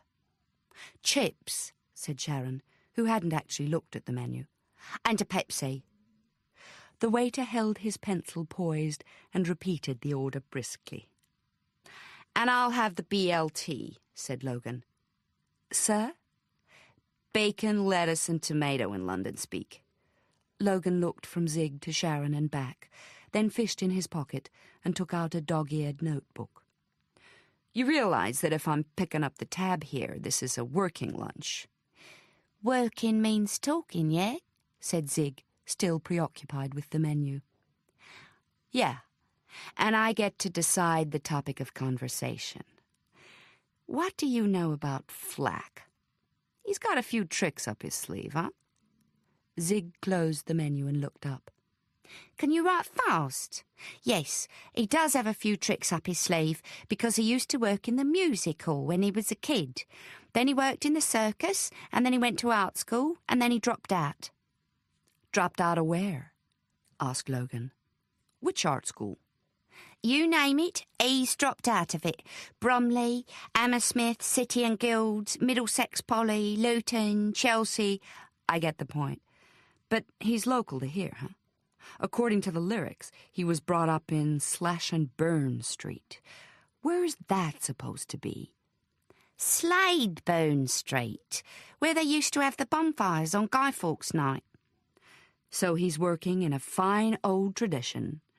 My magazine is interested in him because he's the manager of Sudden Death, but I need to know about the members of that group." Zig snorted. "Nice try." "Closely guarded secret, huh? Sure works as a publicity stunt. At least temporarily. But it can't last. I've already met Kaiser without his mask on. Where do the masks come from?" "Someplace in Huddersfield." Logan's pencil wasn't moving. "Not the leather masks, the other ones, the arty ones." Zig shrugged, her face expressionless. "Well, if I find out, I might tell you." He gave her a sleazy look. "If I'm in the mood." Got me a couple ideas on that one. There was a pause. Sharon could see he was trying to play on their curiosity, and she knew Zig wouldn't want to bite. So she took the cue herself. "What sort of ideas?" she asked. He smiled knowingly. "Somebody makes 'em. Someone who's quite an artist. Mixed-up kind of dude who thinks he's William Blake." Logan was looking at Zig, not at Sharon. "Know anyone like that?" Zig stared at the fork she was playing with on the table. "William Blake," Logan continued. "Tiger, tiger, burning bright." Funny how sayings of his keep turning up in yellow. "Do they?" said Zig flatly. Logan pounced. "Don't play dumb with me, honey. There's some pretty smart operators in this punk movement. They read all kinds of stuff. Shakespeare, Dickens, Blake, all grist to those dark satanic mills. Who's the Blakehead?" There was silence, broken by the appearance of the waiter with the drinks. "I thought you wanted to talk about hate culture," said Sharon when the waiter had passed on. "Oh, yeah. Flack's quite a player in that, wouldn't you say? I tell you what I really want to know." He fixed his eyes on Sharon and lowered his voice. "I want to know how far he'd take it, because some of these gigs of his have gotten pretty extreme, from what I've heard. Snuff gigs. That's what they're calling them." Zig put her glass down with a clunk. "Who said that?" Logan smiled. "Who said that? Well, I believe Mr. Kaiser said something like that to me. You know, he doesn't strike me as a happy camper, that boy." "You were talking to him last night, weren't you?" said Sharon. Logan ignored her. He brought out a scroll of yellow paper and spread it open on the table. Interesting magazine, this. Yella. Not a bad title. He turned some of the pages. See here. Death Row. Is that Flack's idea? Do you know who these people are? "No and no," said Zig. "All sorts of people put stuff in yellow. The pictures don't have to be anybody in particular. It's just the idea, that's all." That right? You really don't know who these people are? "Why should we?" said Sharon. "Who cares?" Well, they might care, if they knew about it. And do you know who this is?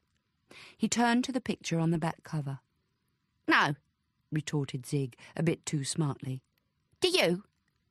Shaking his head and smiling, Logan pulled back from the table. "I can't believe you two. How old are you? 16, 17? He looked at Zig. 18, maybe? Having an interesting time, are you, in the big, bad scene down there in the world's end? You've no idea, have you?" Zig divided the fanzines into 2 piles. "They're worth money, these. We sell them for 20 pence a copy. Half that goes to John, who does the printing, so we get to keep 10. There's 100 copies here, so we stand to make 5 quid each. And you owe me 2, remember?" Sharon looked doubtfully at the stack of paper in front of her. "You reckon we can really sell all these, then?" "Easy. They'll be gone in half an hour." "You sure there's nothing funny about this magazine?" "There's everything funny about it, Sharon. That's the point, isn't it?" "Yeah, but you know what I mean. That guy Logan was suggesting there's something really fishy going on with it. And what did he mean by snuff gigs? What is a snuff gig, anyway? Is it where people take that powder you put up your nose? Cocaine? What's so funny?" "You are. A snuff gig is where they snuff someone out. They kill someone." "You're kidding. They don't really do that." "In Logan's imagination they do." Zig started transferring 1 pile of fanzines into a string bag. "Don't worry, it's just Kaiser stirring things up. He likes to make out he's into extermination and assassination and all that Nazi stuff. It was him who thought up the name for the band. But he's pissed off because he's not the star anymore. He's lost control. Flack's taken over the Suddens, and he's doing something totally different with the act. But don't expect that tonight. They can't use fire up at the Triangle because of licence. Flack's got other stunts he does for the indoor concerts." Zig handed Sharon a canvas bag. "This should hold your lot. I'll see you later. I'm going over there early in case Sol turns up." Sharon jumped to her feet. "I'll come with you." Zig was already heading for the door. No, you won't. There's something you're not letting on about, isn't there? Sharon called after her, but she got no reply. Left to herself, Sharon wandered round, taking a closer look at the premises. It wasn't a very cheerful experience. Empty, the place just seemed an awful dump, and she found herself suddenly longing for her bedroom at home, with Debbie's daft little face looming up at her in the morning light. Then she heard footsteps downstairs, and was relieved not to be alone after all. Annie? She called out. There was no answer. Sharon went very quiet. She heard her own breathing, but there were no more footsteps. Then it occurred to her that maybe Sol had come back and gone into his studio. She struggled out of her boots and sneaked down to the basement. But it was completely dark down there, and she could feel that the padlock was still in place. All she could hear through the door was the distant noise of machinery. Chapter 12. The Triangle was on a corner a couple of blocks further down the King's Road from Sex. By the looks, it must have been a pub at one time, but the windows were boarded up, and the boards were covered in graffiti. Live without dead time. Anarchy. Destroy. A time to hate. Destination chaos. Swastika circus. Stick it up. You just don't get it. Sharon thought maybe she was starting to get it. What had she been doing for the last few years but living with dead time? As people began to gather around the doorway, and she became part of the crowd, she felt like somebody who was going somewhere other than through the mill. Destination chaos. A bill posted near the door listed the acts for tonight's concert. Sudden Death was at the top, and the supporting act was the Crunch. Zig went straight in, but Sharon decided to stay outside the door for a while, because it seemed like a good spot for selling the fanzines. It was. She sold the lot in less than half an hour, because people were coming through all the time, and they hadn't spent their drink money yet. Inside the building, she saw that half the magazines had been dropped on the floor already.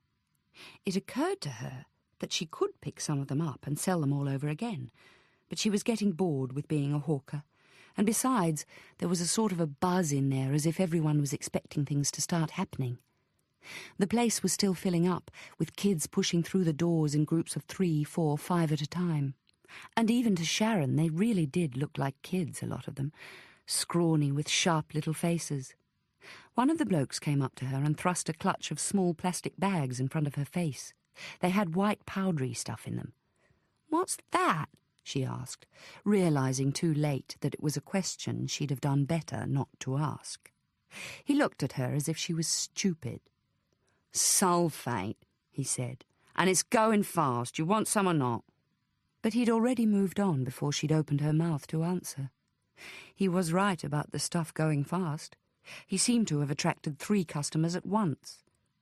Sharon decided that what she did need was a drink, so she joined the crush at the bar and came away with a bottle in her hand as the first band made their entrance.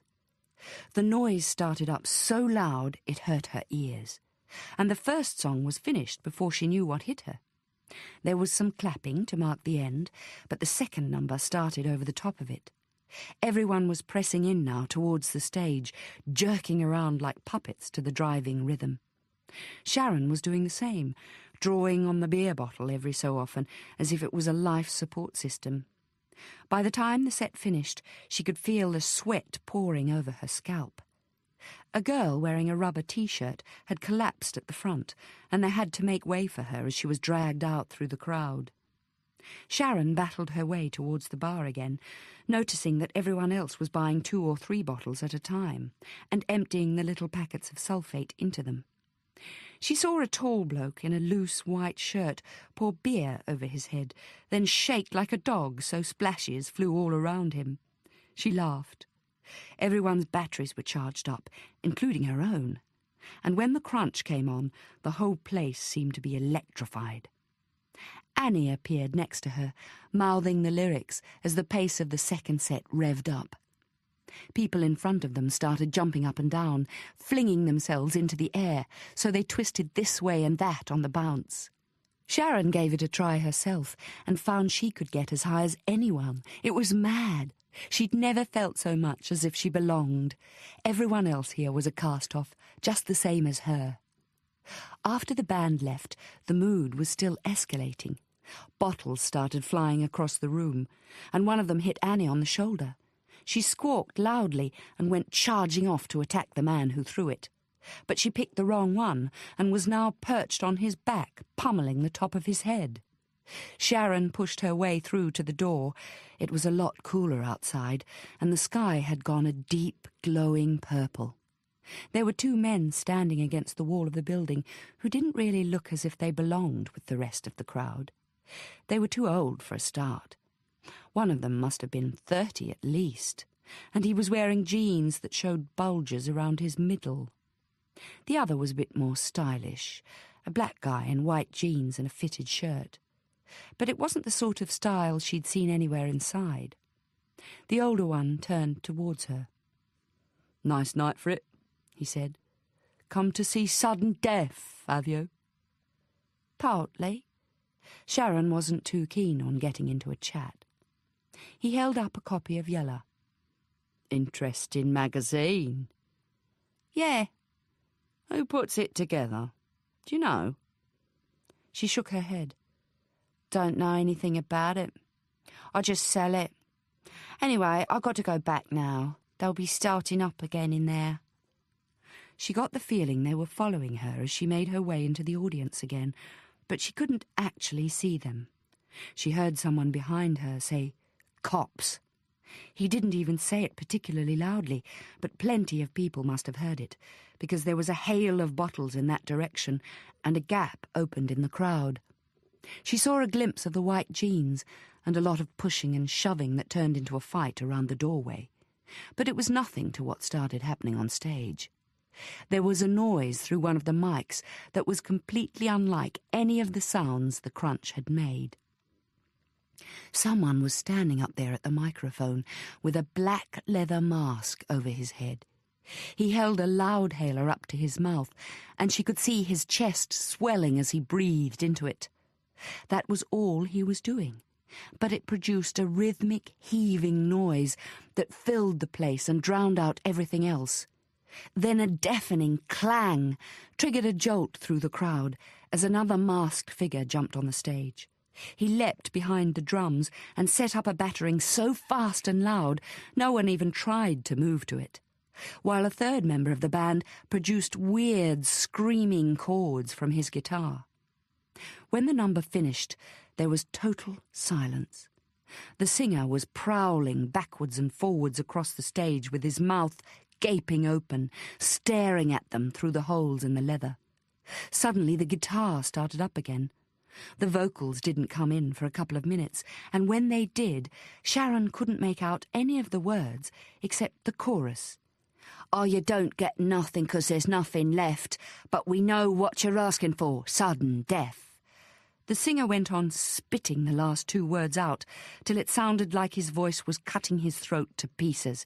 "Sudden death! Sudden death! Sudden death! Sudden death!" After the third or fourth reprise, most of the audience were joining in, with the singer continuing at the same rasping, unvarying pitch. A new performer was on stage now, prancing about behind the singer, sometimes mimicking his gestures, sometimes just going into a crazy fling. He was wearing a dog collar with some chains attached, but apart from that, he didn't look like the others. This guy had floppy hair and was wearing flared jeans and a Ban the Bomb t-shirt. He too had a mask on, a fancy horror show type thing with big blubbery lips and flaring nostrils. Everyone in the audience was shouting now, but the chorus had boiled down to two words: "Sudden death! Sudden death! Sudden death!" The dancer's movements got crazier and crazier, with the chains flying out around him, and the noise through the speakers getting louder until it drowned out the shouting from the floor. Sharon's ears were hurting, so she had to cover them with her hands. But what happened then knocked the breath out of her. The man in the hippie clothes had got one of his chains caught on something, and suddenly he was swung up, high over the heads of the band, jolting in violent spasms. The after-image of the squirming body stayed before her eyes for a second, as the lights blacked out and the sound suddenly died. There were a few calls of "shit," then silence. Sharon stood there in the hot darkness, wondering if she was going to lose her balance. She could feel the sweat on her face, and the pumping of her heart, and the warm breath flowing through her nostrils. Then people started stumbling around. There were sounds of glass crunching, more swearing, a few yells. Someone bumped into her, and she nearly did lose her balance, but there were other people standing so close she didn't have room to fall over. She turned in what she thought was the direction of the door, sliding her feet forward so as to avoid stepping on the broken glass. Chapter 13. What do you mean you didn't see anything? Bryony had cornered Dennis in the main CID office, where she found him at his desk, leaning over some papers with his head propped on his hand. They had to call the fire brigade. How could you possibly not have seen anything? Were you there, or weren't you? Dennis made a token gesture of sitting straight as she arrived, but remained with his eyes down, fiddling with a pencil. Well, yes and no, ma'am. He drew a long breath. We went down there about 8:15, and we did a bit of looking around, mainly outside the building, to see the comings and goings. Then we went inside, but somebody called out cops, and it was mayhem. We called for backup, but it was 10 minutes before they came, and when they did, there was only one car. Supposed to be another one on the way, but it never arrived. So we had a discussion about what we'd best do, and we decided we should clear out the place. Who decided? You mean you decided? You were the senior officer in that situation, weren't you, Dennis? Well, as a matter of fact, yes. I suppose you could say I decided. But it was more or less a case of no alternatives. The patrol sergeant said they'd keep a watch on the place and make sure there was plenty of cars around for when the concert finished. So me and Aidan went home. Bryony knew that anyone else in her position would be blowing a gasket. They'd be expected to do that, as a demonstration of their authority. And on her last career advice session with the DCS, she'd been told that demonstrating her authority was one of her weak areas in the job. But she could see Dennis felt bad enough right now. Making him feel any worse would be like bullying, especially with 6 other people in the room, who were all ears. "Where's Aidan?" she asked. "Not due in till the afternoon shift. I said I'd work today so I can get next Sunday off."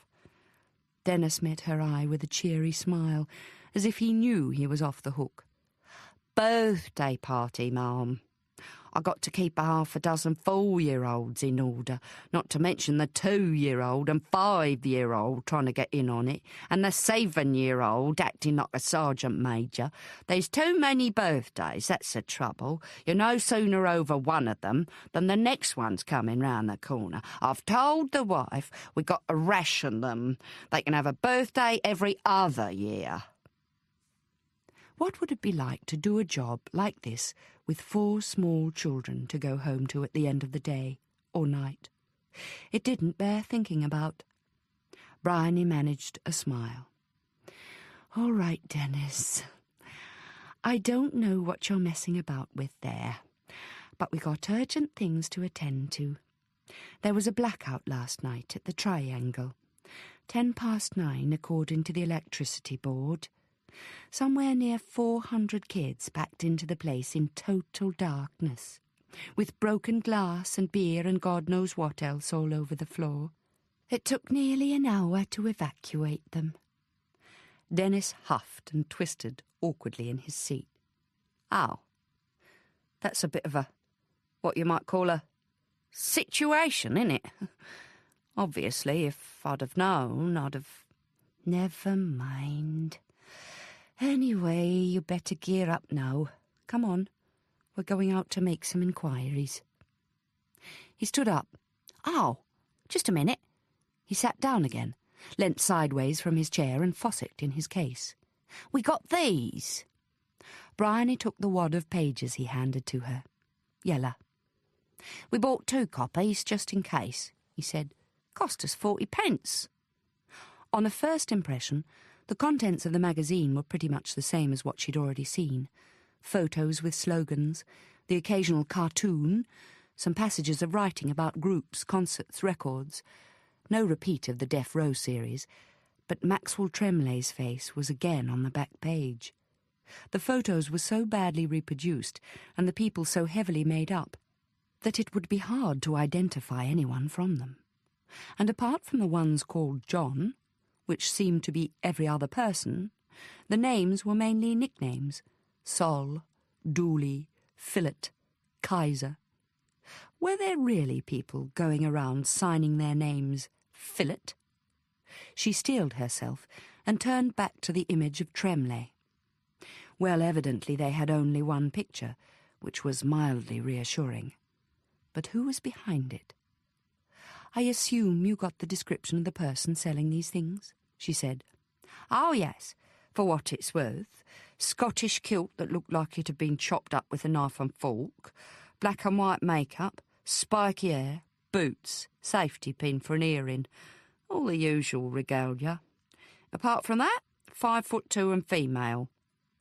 Did you talk to her? We sort of tried to, but she made herself scarce. Then we followed her inside and immediately ran into a bit of biffo. Crazy atmosphere in there. Crazy! All I can say is I hope this punk nonsense is over and done with by the time my eldest gets into her teens. Can you imagine it? I mean, all she's interested in now is Barbie dolls. But you never know what's coming next, do you, with little kids? I'm not an expert on that subject, Dennis, but if you noticed Barbie lying around with a safety pin through her ear, I reckon you've got problems. Come on, let's be getting on the road.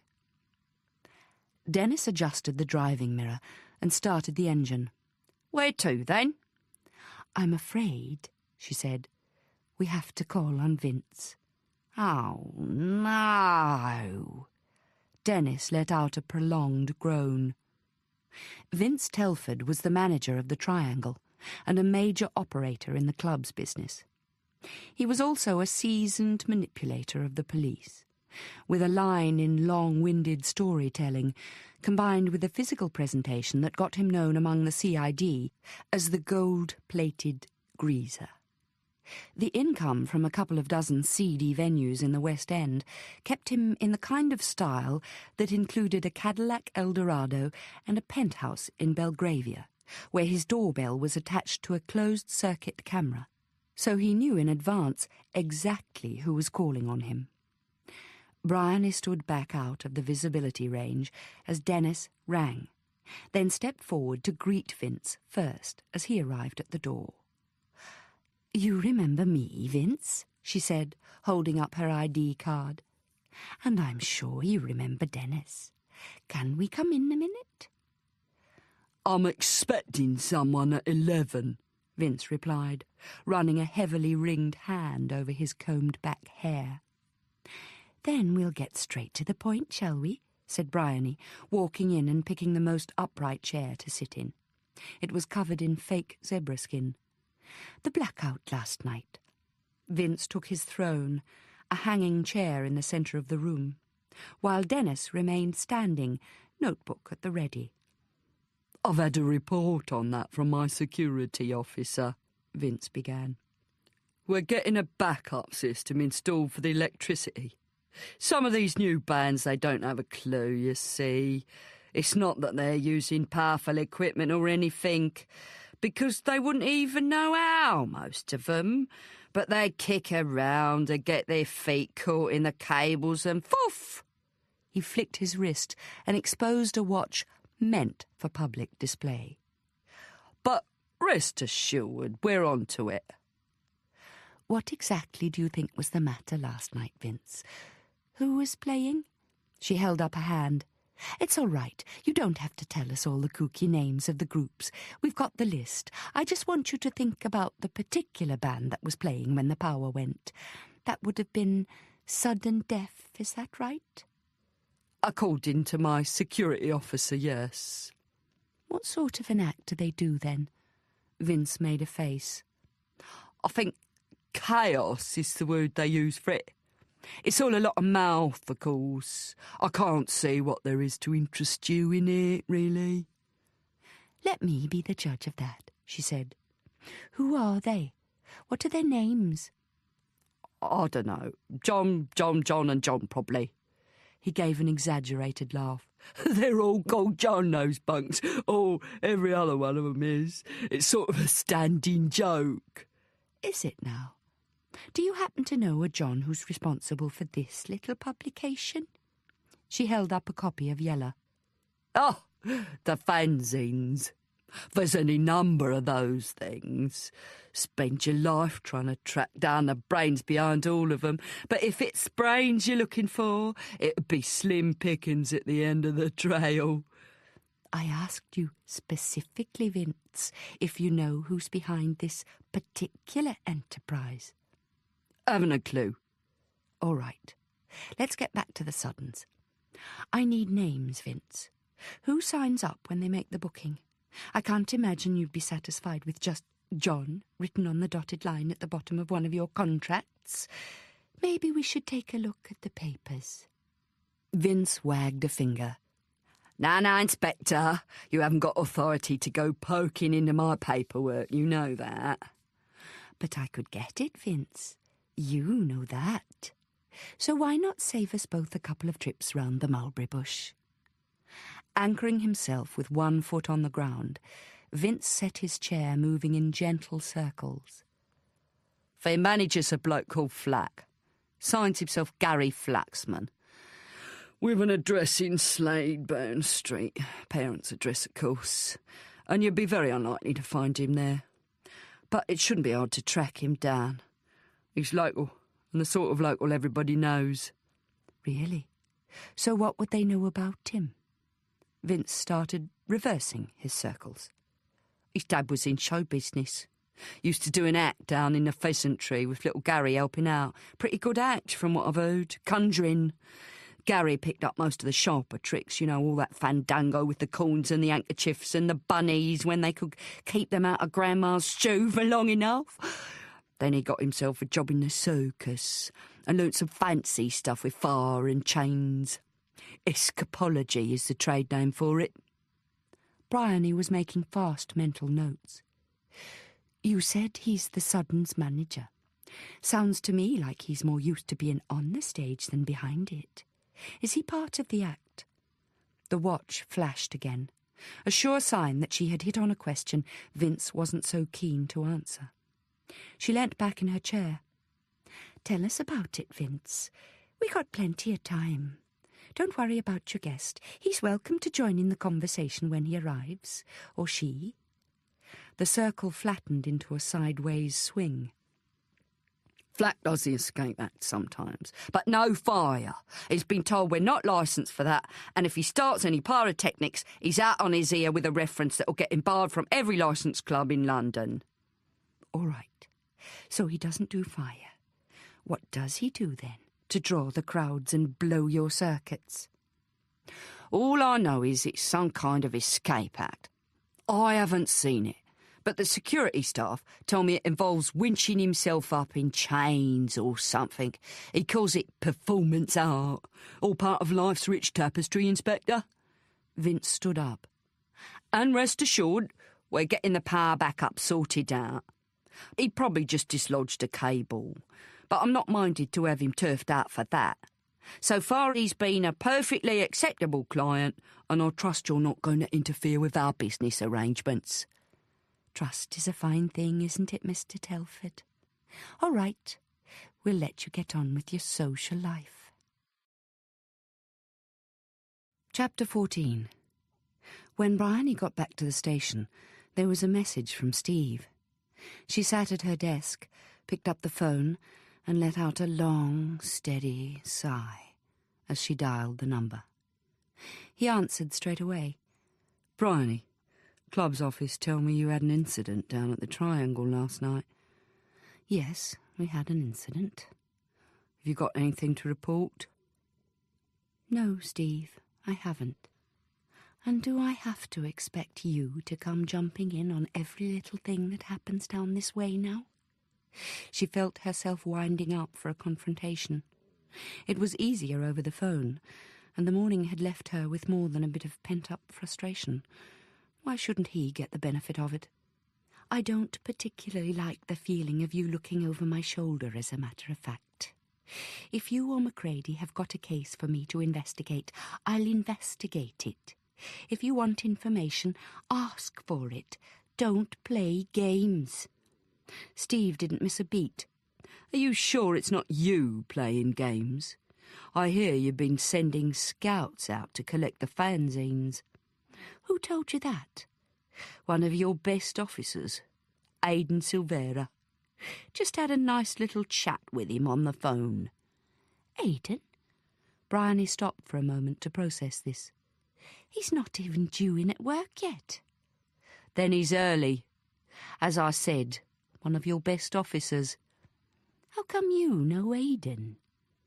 "I was called in last year to advise on the carnival situation at Notting Hill. Had a few very good discussions with him about it. Knows which way the wind's blowing, does Aidan.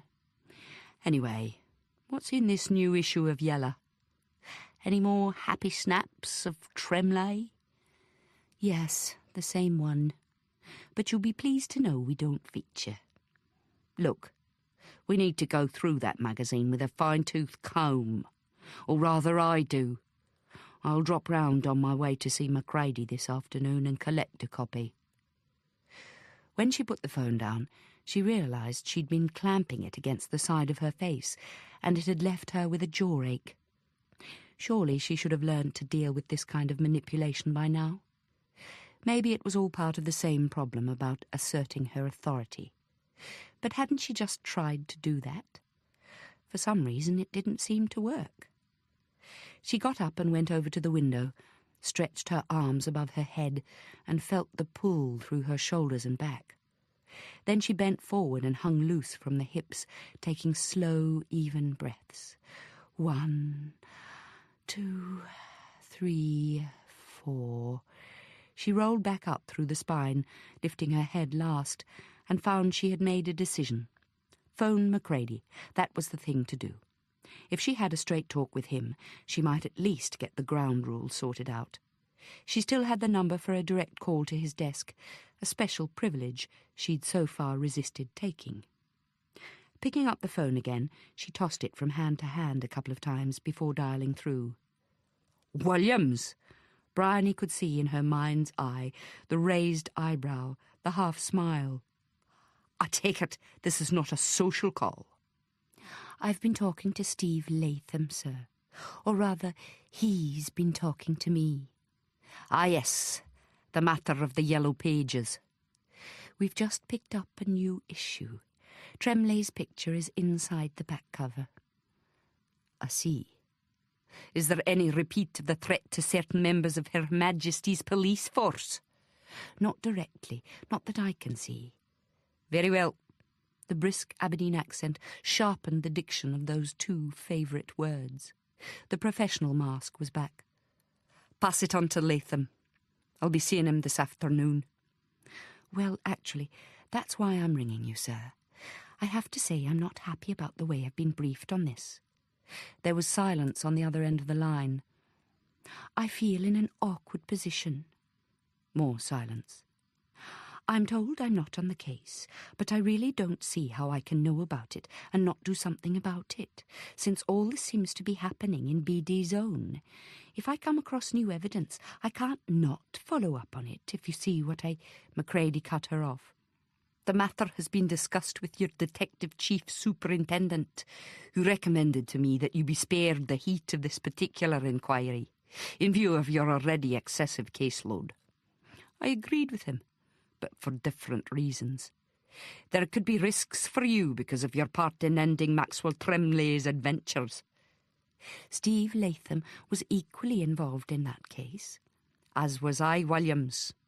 If my memory serves me rightly, this is a matter on which you will have to defer to my judgment. However, I suggest we have a chat about the situation. I have a meeting at midday, but if you would care to come over here this afternoon at 3:15, I would have a little time to spare. Bryony thought of Miss Jean Brodie's comment about the headmistress seeking to intimidate people with the use of quarter hours. In the movie, it was said in an accent not unlike Macready's. What time was Steve's appointment? It would be a bit awkward if she was going into Macready's office as he was coming out. It didn't happen quite like that. Steve appeared in her doorway at 12:30 and asked her to go for lunch. Again, she was struck by how hunched and tense he seemed. He always did look a bit that way, but she was in no doubt that this was something different. "What's up?" she asked, spontaneously. She meant it as a personal question. After all, they'd known each other for years, been through some tough cases together. Even if he annoyed the hell out of her most of the time, she was attached to him in a funny sort of way. "I've been thinking about what you said, about me looking over your shoulder. I understand you'll need to be in control, seeing you're probably gearing up for your next promotion and the fact that you're a good card-carrying feminist and all that, but I've noticed you're always very tense around me. I thought maybe we should talk about it." "Me?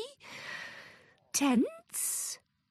She'd drawn breath to fire off a volley of home truths, but stopped herself. Looking at him, standing there, jaw set, tapping rhythmically at the doorframe with a flexed palm, she knew there was something wrong. He had a habit of diagnosing his own problems by attributing them to someone else. That much she'd been able to figure out without the help of any psychology textbooks. She got up from her desk and grabbed her bag and keys. "Let's get some lunch." The canteen was full and very noisy, and the ready-made plates of cheese and ham salad were sweating under their stretched plastic covers. "It always makes me suspect," said Steve, helping himself to dried-up liver and bacon from a metal tray, "that they train staff here for the autopsy room, or vice versa." He held up the tongs for inspection. "And that these might have been forceps in a former life. What you reckon?" They found a table, free of humans but covered in messy plates, which they cleared onto the trolley.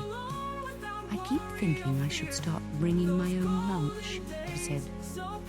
Steve huffed. "You? I wouldn't like to be dependent on the contents of your fridge for survival. I saw them once. It was a deeply pathetic sight. Now, about this yellow business, I think I need to explain a couple of things to you."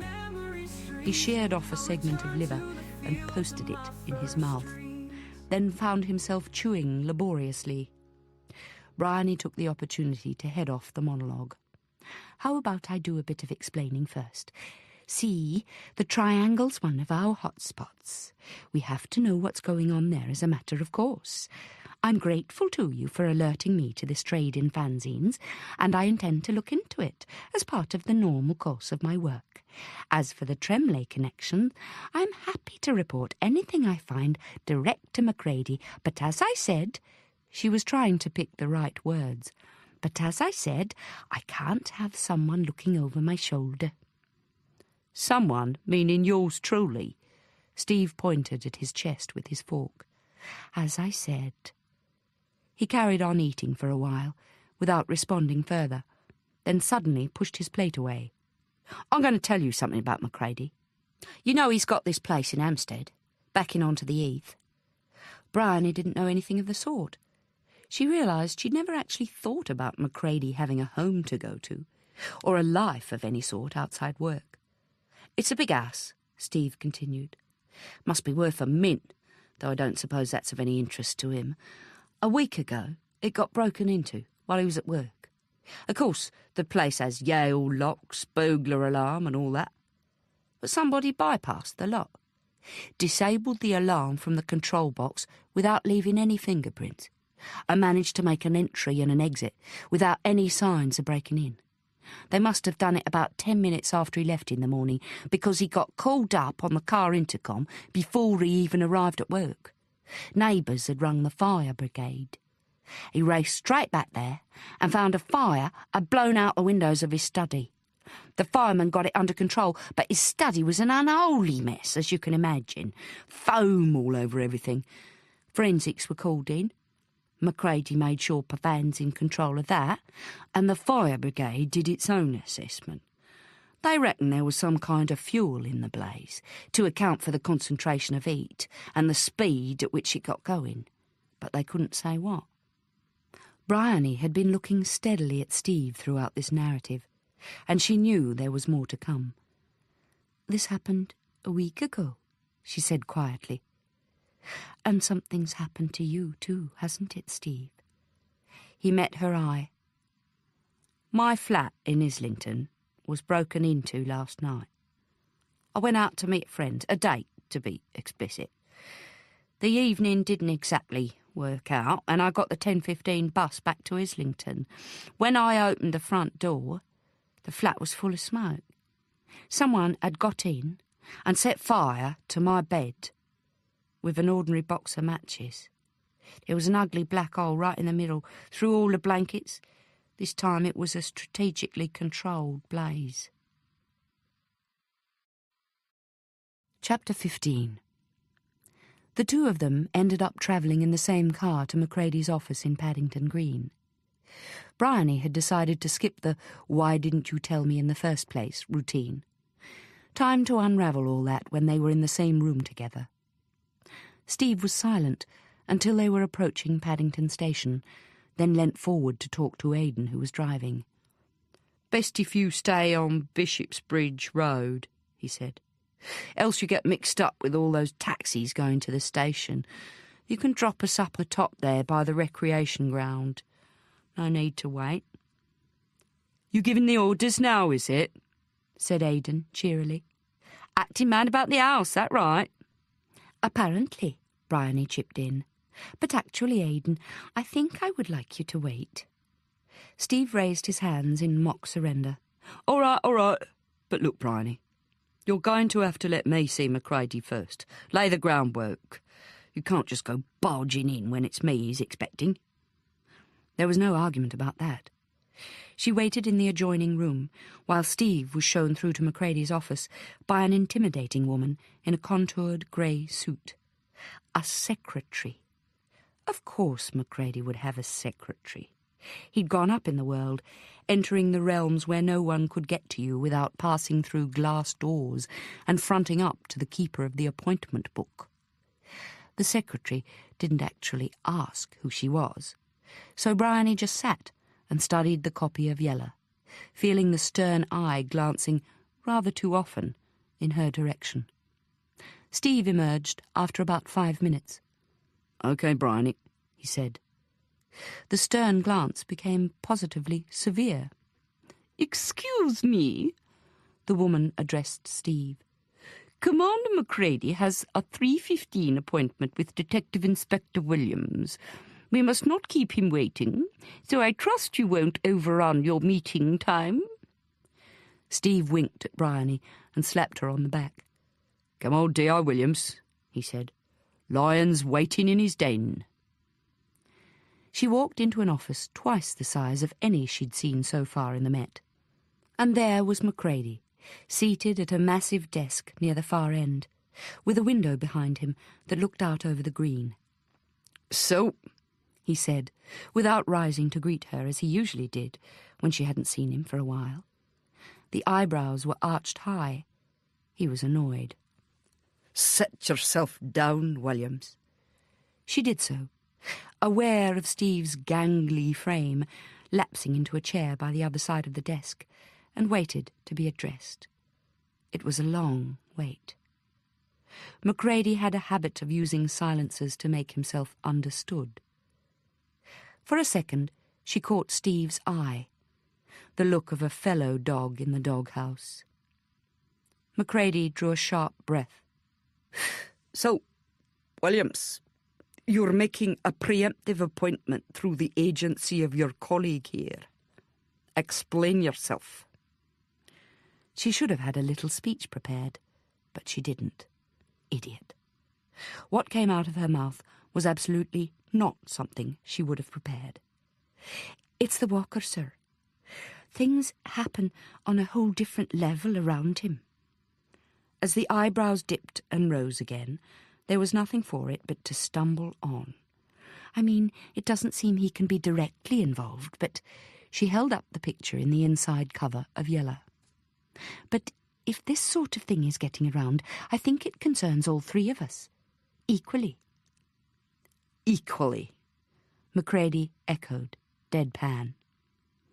In the sense that we don't know where this is coming from, and we don't know which of us will be targeted next. She saw Macready make hawk-like eye contact with Steve, who gave a slight shake of the head.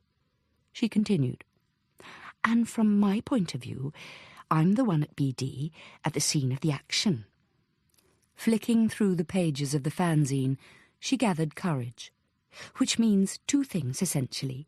Of the three of us, I'm the one most likely to come across new information on the ground, and I know exactly what I'm looking for, because I know the Walker's case history. Silence. Besides which, this isn't a case that can be cordoned off, sir. This punk thing is spreading all over the place, and if they're starting to make a cult of the Walker, we can't second-guess where and how that's going to play out. It's not a matter of deciding whether I'm involved in the case. I just am. So I need to get advice about how to proceed. I need to be in consultation. You are in consultation, muttered Steve. That's why I called you up in the first place. He raked a hand through his disorderly hair. As I've admitted to you, sir, I told Inspector Williams, Bryony, about the arson attacks. I appreciate, Latham, said Macready with an exaggerated tone of sympathy, that you produced the information under duress. He turned towards Bryony. Our concern has been to minimise the risks to you, and we have been cautious about assuming the connection between the arsonist and the material in that unsavoury publication with the yellow pages. Maxwell Trimley remains securely behind bars, and I'm assured he has had no visitors in recent weeks. The Walker's hallmark is violence, Steve said. The messages follow the act. Keep an eye out for me. Remember? The neatly extracted eye in the little blue Tupperware container sitting on Macready's desk with its accompanying greeting. How could anyone forget? He doesn't mess about with signs and signals for their own sake.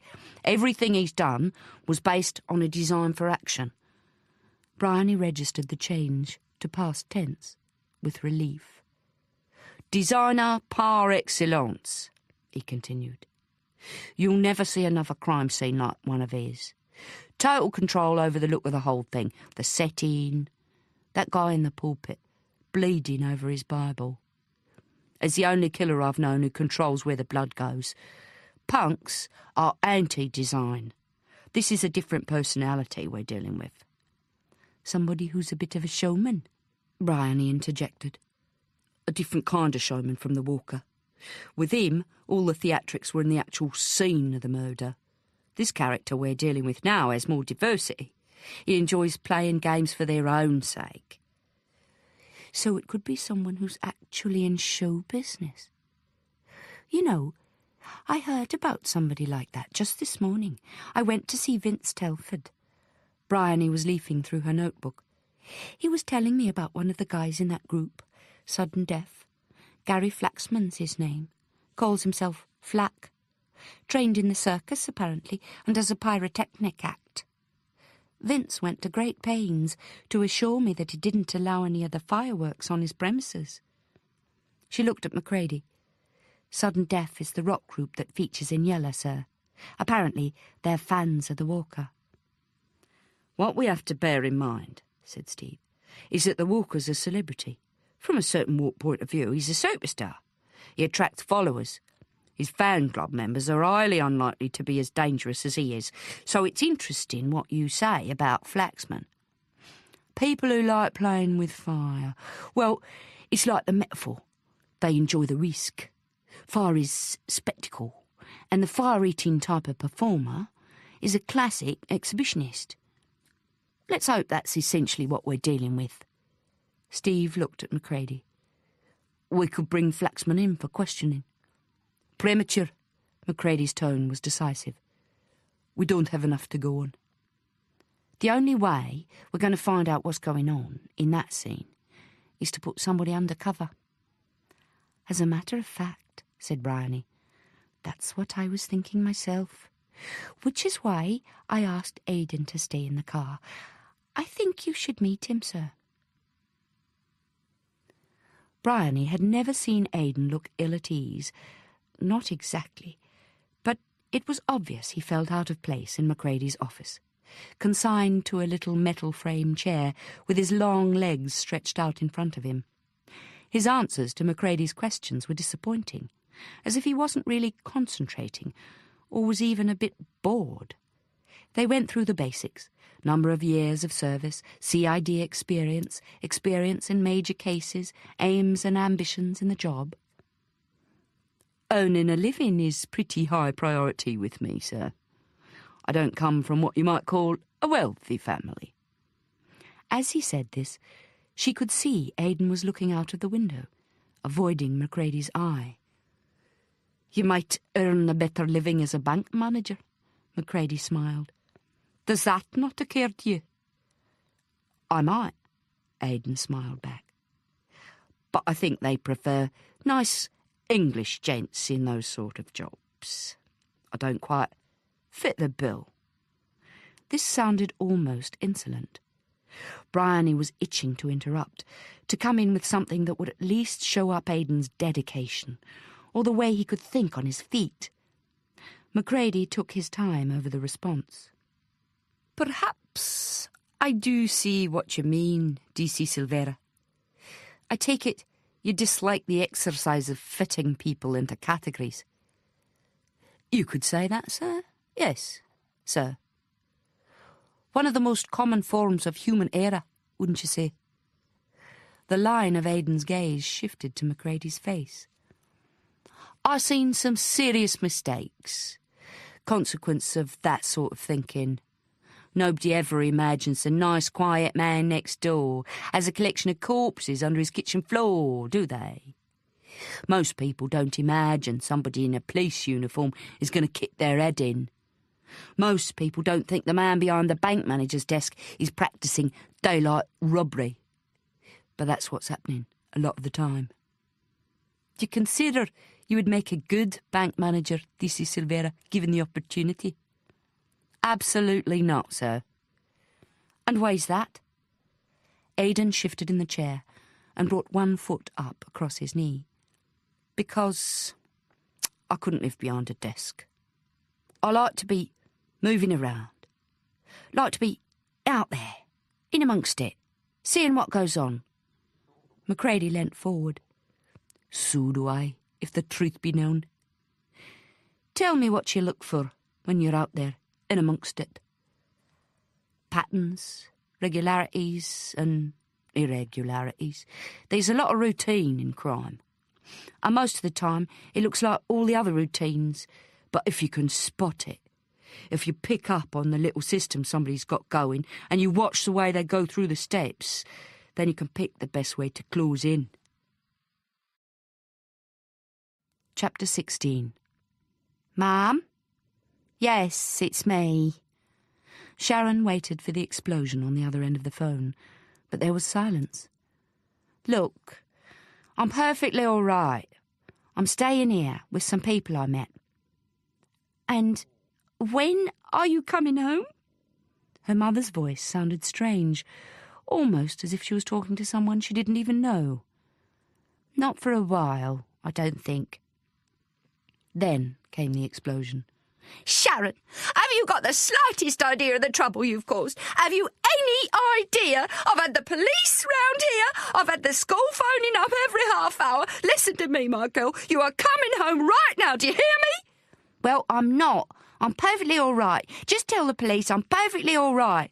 You are you? Well, what about me then? Do you think I'm perfectly all right, lying awake all night, worrying about what's happened to you? I'm fine, Mum. How could you do this to us? Do you know Mike's been up to London looking for you? You've no idea of the upset you've caused. Sharon put the receiver down. If I'm that much trouble, you're well shot of me, aren't you? She said to the phone box. And she was shot of them, what's more. And she was having a good time, doing what she felt like without people getting on her back all the time, and saying what she felt like without people jumping down her throat. The phone box was just outside Sex, so there were half a dozen people hanging around there as usual, including Annie and Zig, who were in the middle of an argument. It's a big set-up, Annie snarled. It's all a big con, and you're in on it. Fuck off! Yelled Zig, turning and flouncing off herself. Sharon watched her marching across into the World's End estate, then joined Annie. What was that about? I got that first last night after the blackout, and I heard someone down in Sol's studio. There was definitely someone in there. Definitely. I went down the stairs and I saw light around the door, so I knocked. No answer. Then the light went off, and that was it. Zig doesn't believe me. And I'll tell you what, Sharon, I don't think Sol's missing at all. I think it's a big con. He's up to something. It's just another bloody load of tricks, and I'm not going to be the one who's taken for a ride. I had the impression she was really worried about Sol. Then you got taken for a ride too, didn't you? He's got a seriously weak imagination, that bloke. And don't think Zig isn't part of it. She'd do anything for him.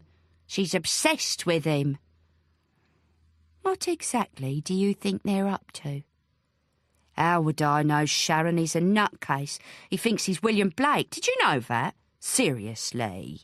A few months ago, I came back from a concert and he filled the whole house with lighted candles, hundreds of them, because he was expecting the angels. And not the good angels with the fluffy white wings either. Anyway, I'm moving out. I'm taking my stuff over to Dave's flat in the Cloisters. Annie set off towards the Sloane Ranger end of the street. Sharon thought of following her to see if she could get a bit more of the story, but she decided to follow Zig instead and nipped across the road. She kept a wary eye out for the bike boys as she entered the Tower Block precinct. But it looked quiet today, with only a few old people wandering about, carrying Sainsbury's bags, and a couple of mothers walking side by side, pushing prams. Just as she was thinking she was too late to catch up with Zig, she rounded the corner of one of the buildings and spotted her, leaning against the wall, smoking. And it was obvious from the way she was smoking, the jerky movements of her hand and the angle of her head, that she was upset. Sharon stood beside her and waited, having learnt by now that sometimes it was better not to be the first one to speak. Eventually, Zig broke the silence. Look at that!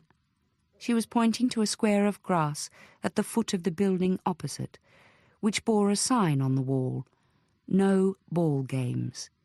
I mean, what do they expect the bloody kids to do?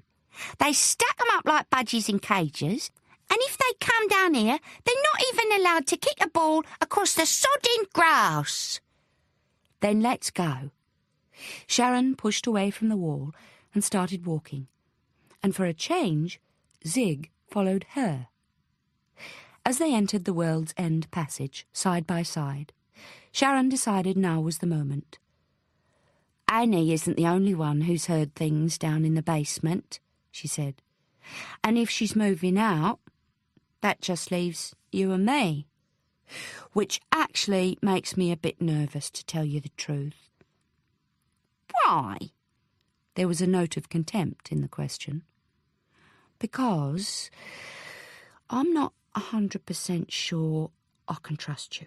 Don't get me wrong, you've done a lot for me, but I don't think you're coming clean about what's been going on in that workshop. Zig suddenly rounded on her, doing the full Spitfire. What makes you think I know, Sharon?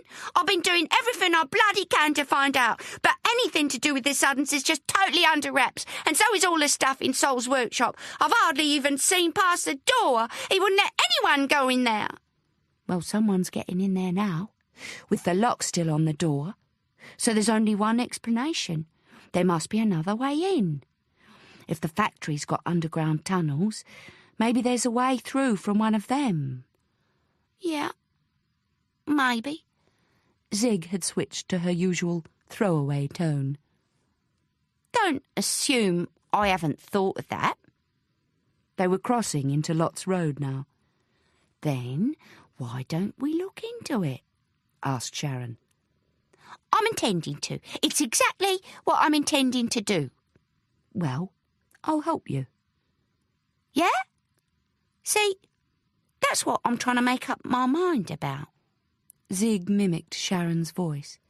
Because I'm not 100% sure I can trust you. Sharon lashed back. Then let's just go our separate ways, shall we? I'll find another squat. There must be enough of them around here. Zig didn't reply, and they walked up the road in silence, straight past number 93, without any sign of parting company. Zig crossed the road and went into a loading yard beside the factory. Sharon followed. As they threaded their way through a narrow alley lined with metal drums, she asked, "Where are we actually going?" I think we can get around the back to the place where they did the last fire show. And I know you can get underground from there.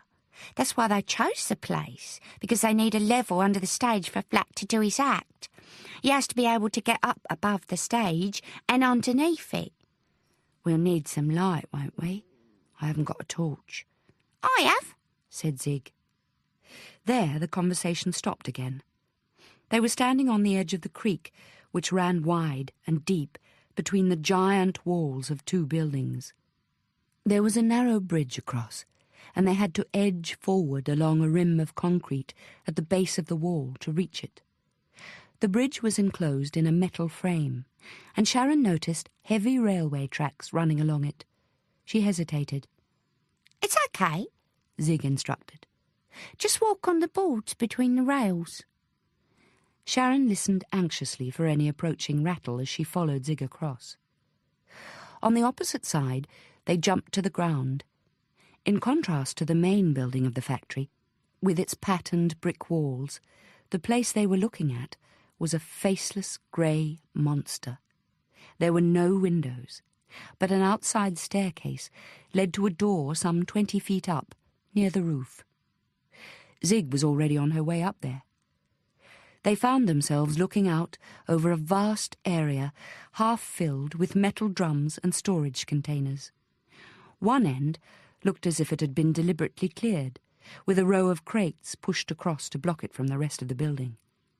The only way down was by a metal ladder fixed to the wall, and they had to proceed slowly to avoid making echoing clangs as their feet hit the rungs. When they reached the ground, Sharon realized that the cleared area was big enough to fit the crowd at the triangle. At the back, there were more pieces of scaffolding stacked up against the wall, with electrical cables draped over them and lengths of chain, the kind of thing the Suddens used for their performances. Some daylight came in from glass panels high up near the roof, but they still needed the torch. Zig directed the beam at the floorboards in the centre of the cleared area. She stamped on one of the boards, and it wobbled, so they pulled it up, and the boards next to it, revealing steps leading down. Zig sniffed. "Can you smell anything?" "Sort of a charcoal smell now you mention it." As they went down again, the smell got stronger, and Sharon could see scatterings of black and white ash on the steps. She counted 17, 18, 19. After 22, her feet came to ground, but she nearly tripped over something. She stooped to pick it up, someone's shoe, a heavy men's lace-up. The torchlight showed they were standing in a tunnel with rounded brick walls and a concrete floor. They set off, walking side by side, and after a few minutes came to a sharp bend where the tunnel sloped downwards, narrowing so Sharon had to walk behind. The uneven floor wasn't concrete anymore, just earth, with a few embedded bricks to make a foothold either side of a channel running down the middle, where patches of water had collected. The walls were lined with wooden planks, and some of these carried messages. "The Second Coming," Sharon read. Then a bit further along, "A Time to Die." "Your future is behind you." Then, "Bam, bam, bam." She stopped, trying to ignore the reverberation of her words as she said, "Look, maybe this isn't such a good idea. Not when there's only two of us." "Next time I'll call in the army," said Zig. "Get a move on." Sharon was getting sick of the orders, but this wasn't the place for another argument. She could tell Zig was on edge too. The bossiness was a cover act. Anyway, she didn't want to chicken out. Her mother's voice echoed in her mind. "Oh, Sharon, what have you got yourself into?" Well, she thought, what's the point in being alive if you're too bloody scared to go anywhere or do anything? "Live without dead time," said the wall, in the flailing light of the torch, "or join the living dead." They rounded another bend in the tunnel, and Zig stopped. The noise of the factory machinery had been getting fainter, but now they heard something much closer at hand. It sounded like a vehicle being driven right over their heads. There was some low light here, coming from a bulb fixed to the wall with a wire cage over it, and revealing a round shape in the ceiling with a handle attached. An instruction diagram showed the handle had a clockwise release. "Manhole," Sharon whispered. "What if it opens up in the middle of the road?" Zig turned the handle and pushed the cover up. Daylight streamed in and blinded them for a moment. Then they took it in turns to look out. When Sharon's head emerged, the first thing she saw was the wheels of a stationary truck. She was in the middle of an expanse of pavement. Looking up, screwing her eyes against the glare, she saw sky with moving clouds and chimneys, massive brick chimneys, soaring up into the heavens. She retreated and closed the manhole after her. "So we are in Lot's Road." The tunnel here had opened out, and they were standing on a platform bordered by a metal rail, like some kind of bridge under the road. At the far end of it, on their left, was what looked like a big mesh cage. The light here was stronger, coming from a long fluorescent tube fixed to the wall above, and thick cables ran down through the centre of the cage. If that was a lift shaft, there might be God knows what kind of drop from the platform they were standing on. Zig had come to the wall at the far end, where there was another platform running at right angles to the bridge. This felt a bit safer, with the wall on one side and the railing on the other. Zig pointed to a piece of red string bound around the railing. "Sol's trademark." She swung a leg over the bar, and Sharon made a grab for her. "Don't! It's a great big drop down there." "No," said Zig. "not here." She was already up on the rail. "Come on." There was a reassuring crunch of feet hitting the ground.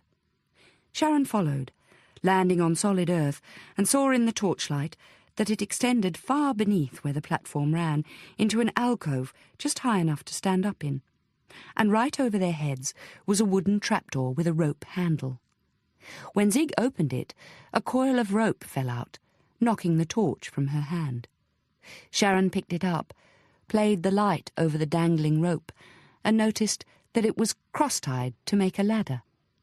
She planted her foot on it and hoisted herself up. The shriek escaped from her lungs before she could think to clap a hand over her mouth. She was confronted with a row of faces, with staring eyes and gaping mouths. Their skin glowed yellow in the torchlight, and they seemed to turn, slowly, in response. Chapter 17. "Name," said Steve. "What are we going to call you?" Aidan sat studying the palms of his own hands as if they'd provide an answer, but couldn't come up with one. Steve pressed on. "Something simple. What about John? Aren't half of these punks called John? Must have been a craze for that name in West London for some reason." "Think I prefer Nick," said Aidan. "Or Mick." The blue eyes narrowed. "Nick, I think. Yeah, suits you. Now, your story is that you're a muso looking for work, and I understand you've got some background there. What is your experience exactly?" "I had my own band for a while. I was on vocals, and I know how to handle a guitar." "I thought that didn't matter with electric guitars." Aidan gave him a look, but didn't respond. "All right. So it's enough to pass in the scratty end of the music scene they got down there." "Kind of you to say so, sir. I teach guitar on Wednesday nights. I'll have to make other arrangements about that for a while, won't I?" There was a knock on the door, and a woman in kitchen overalls appeared, carrying a tray. "Lunch," she announced, beaming as if she'd just delivered a fully dressed turkey. Aidan waited for her to leave, then inspected what was on the tray. He made a face. Rows of sandwiches with bits of floppy cheese and lettuce in them. "Food for people that got no teeth," he said, posting one in his mouth and swallowing it whole. "It's no wonder you people turned out white eating this shit." "Never touch it myself," said Steve Latham. He leant forward across the desk. "But I tell you what, Aidan, you ought to learn when you're being given a privilege, because sandwich trays are pretty rare around here, reserved for the high and mighty who are too important to take lunch breaks, or for the humble workers like you and me, well, you, anyway, when they want to get something special out of you. So, eat up. I don't think food's a major part of the culture down there around the triangle. You might find yourself dreaming about these sandwiches in a couple of weeks' time." "They got beer and crisps, haven't they? I'll take a bag of nuts for emergency." Steve leant back and hoisted his feet onto the desk. "Ah, I don't think they're short of nuts, Aidan. You'll come across plenty of those. But anyway, we've still got a few things to sort out. Talk." "What do you mean, talk?" "I mean, we have to think about how you're going to talk." "Oh, I get it. You want me to do the Rastafarian, is it?"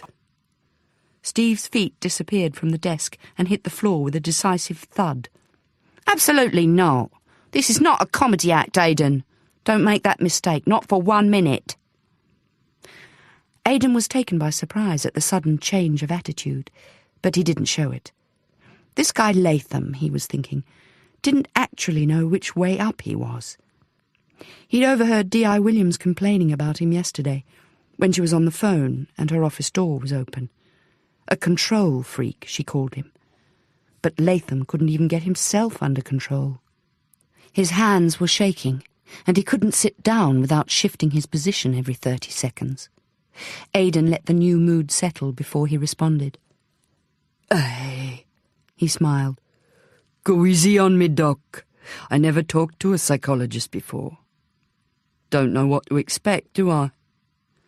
"Nerve. You got a lot of nerve, haven't you, Aidan? Basically, it's one of the things I like about you. But you want to watch your tone when you talk to senior officers. Some of them might not like it."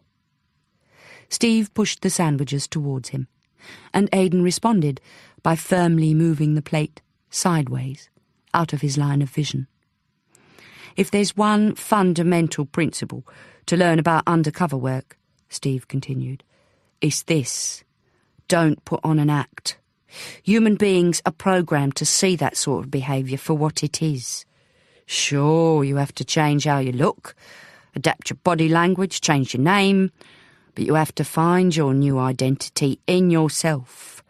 You can't just put it on like a mask.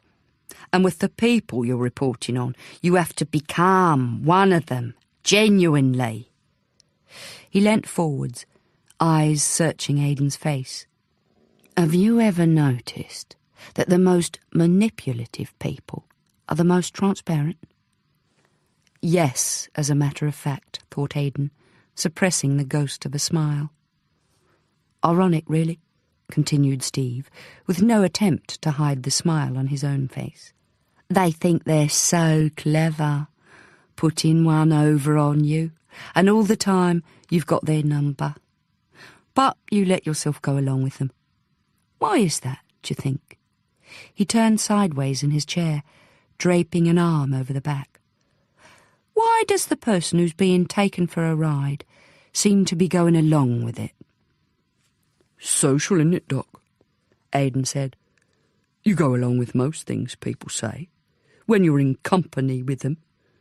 Then you have a think about it afterwards, make a few adjustments to the mental record. Good, Aidan. The hand behind the chair made a sudden grab for a pencil on the desk. And you know, I think it might actually be a good idea for you to call me Doc, given the situation. It has the advantage of being a name that wouldn't identify anyone.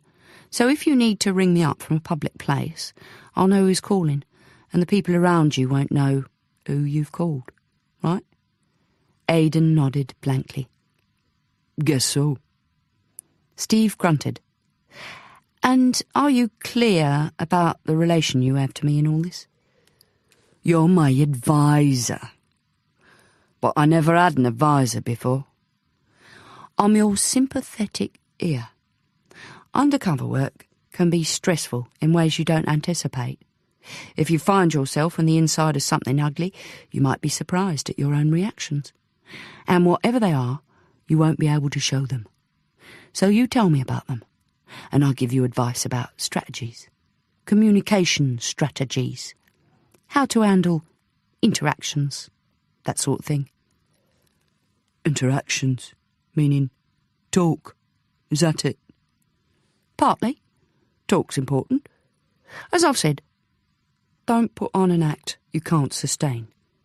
But you will have to adjust your vocabulary. Every subculture has its own lingo, so you want to be familiar with the kinds of things people say to each other, and their attitudes, body language, intonations. I got to talk the talk, and I got to walk the walk, and you got to teach your grandmother to suck eggs. Even if Steve was a DCI, Aidan was losing patience with this bullshit. Matter of fact, spending my whole day sitting on a whingy little chair, talking, isn't my idea of work, Doc. Can I go now? I got to get me a real ugly haircut. Stop camping it up, Aidan. OK, I'll see you tomorrow. And actually, you're right about these chairs. Steve stood up, pressing a fist into the small of his back, and Aidan made a swift exit. There was half an hour to spare now, before Aidan's next meeting, and he needed a walk and a think. He made his way through the busy corridors, relieved that none of the passing officers was going to stop him for a chat. Maybe that was the idea of holding all the briefing sessions at Paddington Green. But it was also clear that big man Macready was intending to keep this case under his nose. Aidan walked across the green, where the traffic noise was replaced by leaves racketing crazily in the wind. Wind had the rackety effect on people sometimes, too. Every cop knew that. Winds and full moons, guaranteed to bring the loonies out to play. And most cops would think the punks were loonies. But Aidan wasn't so sure. People who made a policy of acting crazy usually weren't. The Walker, though, that guy was crazy. A slim file on the Walker case had been brought out for him to read, but he had to do that under special conditions. D.I. Williams took him to one of the interview rooms at Paddington Green and told him to call when he wanted to take a break. He wasn't even allowed to walk down the corridor with the thing to return it to Macready's assistant. It was a little file for such a big case, so obviously he was only being allowed selected information. But it was enough to get the picture. Walker was big on pictures. He liked his murder victims arranged like scenes from famous drawings. William Hogarth, D.I. Williams had said. Aidan said he wouldn't know William Hogarth from Rolf Harris.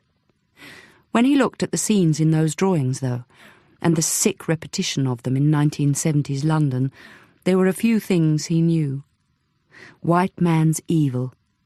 In every country people did bad things.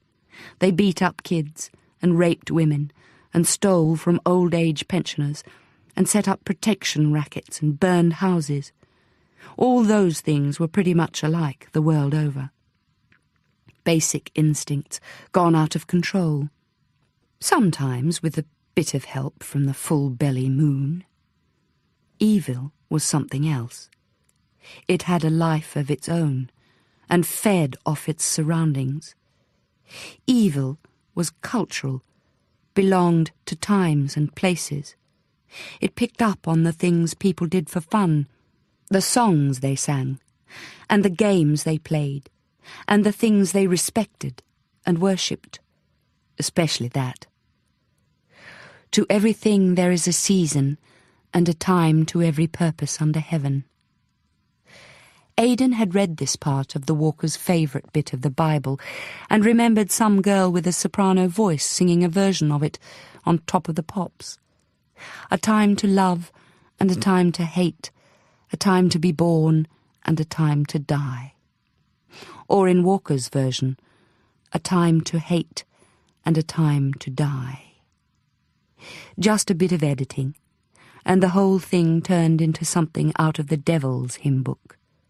A song of time and change, written in blood, with children as witnesses. Aidan! The sound of his name being called was confused with a sudden squall of wind, so he thought he'd imagined it. Aidan! D.I. Williams came sprinting out between the trees. Thought it was you I spotted. I'm about to head back to Chelsea, but I wouldn't mind a bit of a chat. Aidan shrugged. What's one more chat? I've been chatting all day, since 8 o'clock this morning. Long as I don't have to go to another office for it. Out here suits me fine. I get cabin fever as well sometimes. Look, that file you were reading this morning. It was my idea you should see it. Steve Latham wasn't keen, and I could tell Macready wasn't either. But if the Walker's catching their imagination down there, you should know the details of his history. He blends into a cult environment, like the hippie movement. Punk's the other end of the stick, innit? They want to be the opposite of everything the hippies stand for. Yes, but that's not the point. The Walker takes on the colours of his surroundings, whatever they are. He's a chameleon.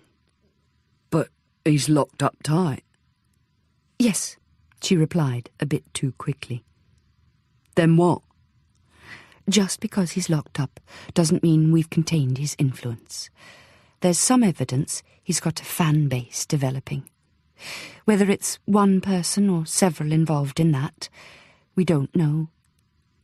For me to find out, is it? Yes. And you have to watch yourself, Aidan. I was involved in the Walker case, and I know how he has a way of coming at you from the direction you're not watching, so... She stepped up the pace, and Aidan lengthened his stride to keep level. So? She was silent for a few seconds, then shook her head. Dunno. I just want you to know about Tremlay. He may not be able to get out, physically at any rate, but he has ways of getting in. In where? D.I. Williams tapped her forehead sharply with the tip of her finger. Chapter 18. Sharon Let Rip. So, I'm supposed to play tag-along Trixie while you prance about telling me, do this, do but that, for Christ's sake, don't ask any questions. I tell you what, somebody ought to be asking a few more bloody questions about this freak show in here, if you ask me. Zig shot back, Who's asking you? No one's asking you jack shit, Sharon, because you wouldn't know. Don't you understand I'm trying to figure this out? Well, so am I. I'm not brain dead, you know, like the 50 million other people you think you're so superior to. And if there's some psycho lurking about in here, planning who he's going to knock off next, I'm not waiting to get on his list. I'm going to the police. Oh, are you? That's a really intelligent suggestion, that is. What do you think they'll do? Give you a free ride home to your parents? Which is probably what you really want anyway, isn't it? Past Flashpoint. Sharon grabbed the nearest thing and chucked it, then froze as Zig doubled over. The thing had hit her full in the chest.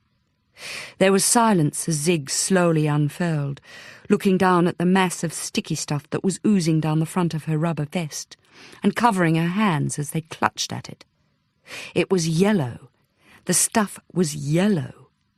A thick yellow paint that gleamed in the light from the bulb directly overhead. Its plastic container was still rolling across the concrete floor, spilling a viscous trail over the older, duller splashes. "Sorry," said Sharon, numbly. "I suppose you want to kill me now as well." Zig's chest was heaving as she caught her breath, and at first Sharon thought she was sobbing. Maybe that's what Zig thought herself until she realised she was laughing. She wiped her hands on Sharon, smearing the tartan skirt and making sure there was plenty on her face and hair. Her boots were already splashed from the first impact. "There must be some Turks in here," Zig said, inspecting the bottles on the bench. She selected one, tipped the contents over her hands, and began rubbing at them with some strips of cloth that were strewn around the floor. Sharon did likewise, watching her flesh return to an inflamed pink. "Better rinse this off," she said. "There's a tap, look, over by the wall." The tap was set low with a drain directly underneath, and they could hear the water running noisily down below. "Don't try to clean the vest, though. You want to keep it exactly how it is. With any luck, you can sell it back to Sex for double what you paid." As Zig dunked the rags and got on with the rescue job on her appearance, Sharon took a look around. The faces were everywhere. Besides those hanging from the red cords that crisscrossed the room, there were others hooked on the walls and strewn across the bench top in various stages of completion. Some half-painted, some still just blank latex cutouts, the colour of old toenails. Sharon turned her attention to the things on the bench top. On the far end was a vise surrounded by drills and ugly cutting instruments. Next to that was a wooden box, and when she looked inside, she saw a white plaster face staring up at her. Behind that were plastic tubs and bottles, resin pellets, gelatin, dextrin, G3 foam. But what was he doing with a hairdryer? And the egg whisk? These were among the things hanging on a row of hooks at the back. In the centre of the bench was a mess of books and magazines, and among them a scrapbook lying open. The words "Death Row" stood out in big black letters at the top of one page, and under the heading were the 3 photos Logan Royce had pointed to. But here their names were printed below. Detective Superintendent McCready, Detective Chief Inspector Stephen Latham, Detective Inspector Bryony Williams. She turned the pages. Photos and newspaper clippings were pasted over each other like wallpaper, with slogans and swastikas daubed across them. Most of the articles were about Charles Manson and the man they called the Walker, Maxwell Tremlay. There was a picture of Manson approaching along a corridor in jail, handcuffed, but with a face still looking for action. And next to it there was the Walker on his way into court, surrounded by police, but turning his head to stare back at the crowds. She remembered seeing that on the news a few years ago, when she was only about 10. The police had put a blanket over his head to shield him from the cameras, but as he got out of the car, he threw it off and just stood there, looking into the hail of flashlights.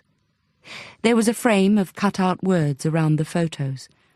Manson's Mayhem, Helter Skelter, Charlie's New World, California Nightmares, Hello Death, and When Death Walks In, For the Hell of It, A Time to Hate and a Time to Kill. Sharon bent closer to read some of the smaller articles. There must be hundreds of them in here, torn out roughly and pasted higgledy-piggledy over each other so you could only read fragments. Ripper was incompetent, says Walker. In sensational court testimony yesterday, Maxwell Tremlay, known as the Walker, referred to Jack the Ripper as a bungling toady. He didn't know what he was doing, said Tremlay. He didn't even know how to use a knife. Tremlay has pleaded not guilty to 5 counts of murder and may face further charges when US police have completed their investigations into his activities while living in the San Joaquin Valley in 1970. Until yesterday, the accused had remained tight-lipped under cross-examination, but... Here the paper was ripped. The book was only half used, but on the last page the heading Death Row appeared again. This time there were the original 3 faces plus 2 more stuck underneath. But these weren't newspaper cuttings. One was a little passport photo, and the other was a snapshot of a man sitting at a table drinking beer. Sharon didn't know who the first one was, but the second was instantly recognizable. "Come and see this," she said. "Look who's on death row." Zig came over and stood beside her. Logan Royce? She scoffed. It's a joke. That's not what I'd call it. She flicked back through the pages of the scrapbook, stopping at a page headed Death's Door. In the centre was a photo of a small square building with an open door in it. There were other photos surrounding it that were obviously taken in a graveyard with statues of angels and old crosses leaning at weird angles. That's Highgate Cemetery, Zig said. I've been in this part of it. The Suddens do some of their gigs there. She turned more pages and pointed to a double spread of drawings showing figures hanging in chains or with flames all around them. Zig suddenly shut the book and began to stuff it into her bag. We can look at this later. Sharon stood her ground. Just a minute. You don't like it either, do you? Go on. Admit it, Zig. All this death lark. You're not supposed to take it literally. Then how are you supposed to take it? Provocation. You've got to fire up people's minds, make them angry so at least they know they're bloody alive or something. Zig picked up a piece of chain from the floor and began winding it round her wrist. Get them snarling so their faces move. What if some people do take it literally? What if some people are just too bloody stupid to know which way up they are? Some people take everything literally. Zig uncoiled the chain and wound it the other way. Some people believe everything they're told. Do you think that isn't dangerous? She smacked the chain against the bench top. Trouble is, Sharon, you got the wrong idea about the situation you're in. You're used to a lot of security, aren't you? You're used to a little suburban house where you lock the door and keep the bad people out, and if the bad people try to get in, you call the police. She whipped at the bench top again, then threw the chain away. Thing is, it's the bad people that are in the houses and the cop shops, not to mention the bloody government. Sharon pulled at a strand of hair that was hard and sticky with yellow paint. Okay, I get the point. We're on our own. But you've got to tell me what Sol's up to. What you got to understand is Sol's an artist. Look. Zig reached up, unhooked one of the masks, and put it into Sharon's hands. It seemed to mould itself to her skin instantly, its eyebrow and eye socket taking shape against her outstretched palms. And the mouth. It leered and gaped with the slightest movement she made. Sharon turned the face this way and that, watching its expression change. It's like those faces in the art gallery, in the Blake room. I know why you were looking for Sol in there. Annie told me. Sol likes William Blake, it's no secret. Annie says he thinks he is William Blake. Blake had visions, and so does Sol. It's some brain thing he's got. He starts hearing and smelling things, and he sees faces like these. But to him, they're actually there. A thought entered Sharon's mind. Does he always think he's Blake? What are you getting at? It's just... what if he thought he was somebody else? Like who, for instance? Zeig's eyes were scanning the room. Who? Chapter 19. Bryony stared at Aidan, trying to keep a straight face at the sight of the new embellishments. The hanks of black hair were chopped in uneven ridges, exposing an assortment of spikes and studs in his earlobes, and a ring through one eyebrow. That is... She stopped, blocked for a suitable adjective. Brill, suggested Aidan, breaking into an exaggerated smile. Thank you, ma'am. It's not often a senior officer gets carried away by your choice of jewellery. If you want a lend of any of this, I'll be happy to oblige when I've done with it. Looks a bit too painful for me. Anyway, you've got rid of one of my concerns. I'm completely confident they won't recognise you at the Triangle. He shrugged. Why would they? I've only been there once. Yes, on which occasion you and Dennis immediately raised the alarm that you were cops. That's because I had creases in the front of me jeans and sleeves in me shirt. His new outfit consisted of baggy camouflage pants, a T-shirt so worn it was more holes than cloth, and a pair of ripped Converse boots. Bryony nodded. Sit down, Aidan. They were in one of the interview rooms at Paddington Green, lent to Bryony as temporary office space. He dropped into the chair opposite her and leaned forwards, elbows on knees. Nick is what you're supposed to call me, and I'm ready to go, he said. It's all this briefing and preparation that's needling me. No more briefing, I promise. Just a few things I want to know about. Since I got you into this, I feel kind of responsible. Is everything going to be all right on the home front? You mean are my folks going to go spare with worry about me? None of my business, Aidan. Nick. She suddenly found herself getting self-conscious and awkward. You don't have little kids or anything? Little kids? Not that I know of. Or anything? Can't think of anything. You don't have to worry about me, Mum. I've done all the training. And you're okay about this assignment? I'm all trash and ready, Mum. Can't you see that? Would I have given myself a lovely haircut like this if I wasn't dedicated body and soul to the job? Besides, I picked up a bonus this afternoon, got me a motorbike.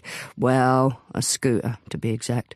A bingy old thing that's probably held together with chicken wire. But hey, now I got the freedom of the city. Bryony was striving to get back the thread of serious conversation. There were things she still needed to talk about. Not exactly, she said. You've got the freedom of the world's end, which is a different kettle of fish. Don't get distracted, Aidan. You know how many issues we're dealing with from that part of the district. This is not about collecting insights into the culture of petty crime. You'll see plenty of it, drugs-related mostly, but we've got other ways of pursuing that sort of thing. Basically, you've got one concern.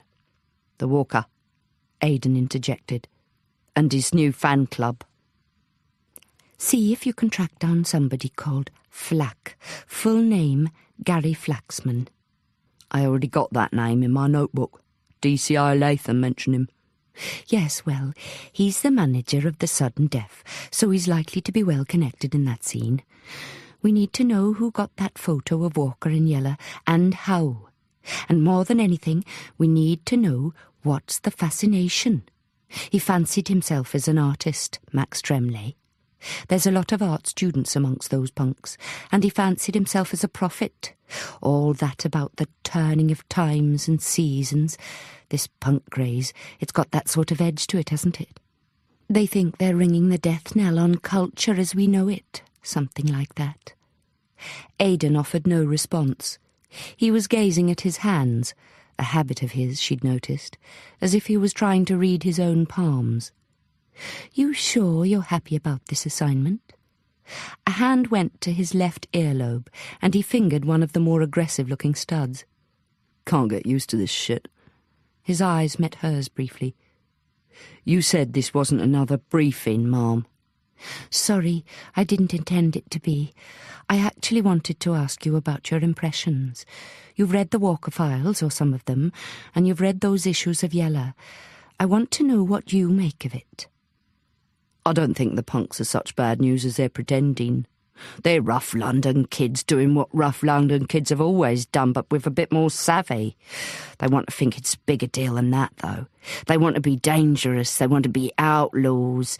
That's why they put swastikas on their gear and buy leather sado masks. Walker's a celebrity crim, the ultimate social frightener. So they pick him up and put him on their T-shirts like an ID tag." "They haven't actually put him on a T-shirt yet, as far as we know. But I see what you mean." She was frowning. "Yes, I see what you mean. But why target the CID team in those photos? And what about the arson attack? That's not just about image, is it?" "What arson attack?" Aidan looked up from his hands, eyes wide. "It's irresponsible!" Bryony spat the words into the telephone receiver, one at a time, each of them charged with the weight of her own pent-up anxiety. "Steve, he needs to know!" The response came across as infuriatingly casual. "That's for me to judge." "Oh, is it? If he doesn't know about the attacks on you and Macready, there's a whole level of danger in this that he's just not aware of. We have a responsibility to make sure he understands what he's getting into." "Look, I think we should discuss this over a cup of coffee. Where are you? Paddington Green?" She glanced at her watch. "I haven't got time for coffee. I'm supposed to be back at Chelsea." "Wait, Bryony!" But the receiver was already on its way back to the connection plate. She sat for a moment, finger brushing the clinging strands of hair from her neck and forehead. It wasn't the heat making her sweat today, it was the pressure. Sometimes the phone made it worse. She flexed her right hand to cool the palm where it had been gripped too tightly against the hard plastic. Maybe that was why so many people found themselves using the telephone as a weapon. A couple of pounds of solid, hard plastic made a strong missile. Fatal on one occasion she'd had to investigate. And the provocation was right there, literally at hand. She jumped when the phone rang again. "Williams!" Macready. She might have guessed it. Yet again, Steve was playing his game of hotline to the top. "Whereabouts are you, Williams?" "Interview room 3, sir. I'd been allowed to use it as a temporary billet." "Stay where you are. I'll be with you in 10 minutes. Since when did the commander come paying visits to his juniors in shabby interview rooms? Why didn't he just do what his title suggested and command her to appear in his office? Trying to avoid the eye of the grey-suited vigilante who watched over all the visits he was paid. Quite likely. Sidestepping his own authoritative role to get closer to the action? More likely. The knock on the door came well before the 10 minutes was up. Entering the small grey space, Macready looked absurdly overdressed. His clothes, she always thought, were like armour. The shoes designed for shooting expeditions on a Scottish grouse moor. The thick-tailored jacket with its leather buttons, the stiff collar and cuffs, and the waistcoat complete with fob pocket and watch chain. The 20th century would be over before he knew he was in it. "I owe you an apology, Williams," he said briskly, taking the seat normally reserved for petty criminals whose luck had broken. "I understand Latham has not properly explained to you our intentions with regard to Aidan Silvera's briefing." "Our intentions?" Bryony registered sourly. "Isn't it Latham who owes me an apology, sir?" she said sweetly. "No." The reply cut across the end of her question. "The instructions were mine." But you just said, sir, with Latham's advice, which I value because of his particular qualifications. Macready's right eyebrow dipped sharply. DC Silvera is a junior officer, and his assignment is to be managed accordingly. You are, of course, quite properly concerned with his safety, but our view is that he'll be in no immediate danger from the person or persons who have a vendetta against the CID team that brought Trimley to his just deserts, which, I must emphasise, includes yourself, Williams. When is it you're going on holiday? Friday, sir. Go early. Can't you leave tomorrow? Bryony was quite taken aback. For an exhilarating second, she imagined dropping everything and phoning Gareth tonight with a rapid change of plan. Then the reality of the situation took over again. I'm needed here, she said flatly. There was no immediate response, but Macready shifted in his seat, looking around the room. There are no windows in here. A room without windows will not do for an office, even temporarily. It restricts one's sense of possibility. Beware of the delusion that you're always needed, Williams. We are all dispensable in the end. You're trying to get me out of the way, sir. Exactly. The further you are from these games of pyromania, the better. You can be assured that the investigation is in the best hands. Pavan is taking charge of the forensics, and the evidence will remain strictly confidential. The perpetrators will be looking for a reaction from us. I don't want any information about this leaking out. She could feel herself changing colour. I'm afraid I have mentioned it to Aidan, sir. The words hung there, in a silence. You mentioned what, Williams? Said Macready very quietly. I mentioned arson attacks. She made an effort to rally her confidence. But I gave no details. I can cover it, sir, with some general information, if that's what you want me to do. Cover it. The eyebrow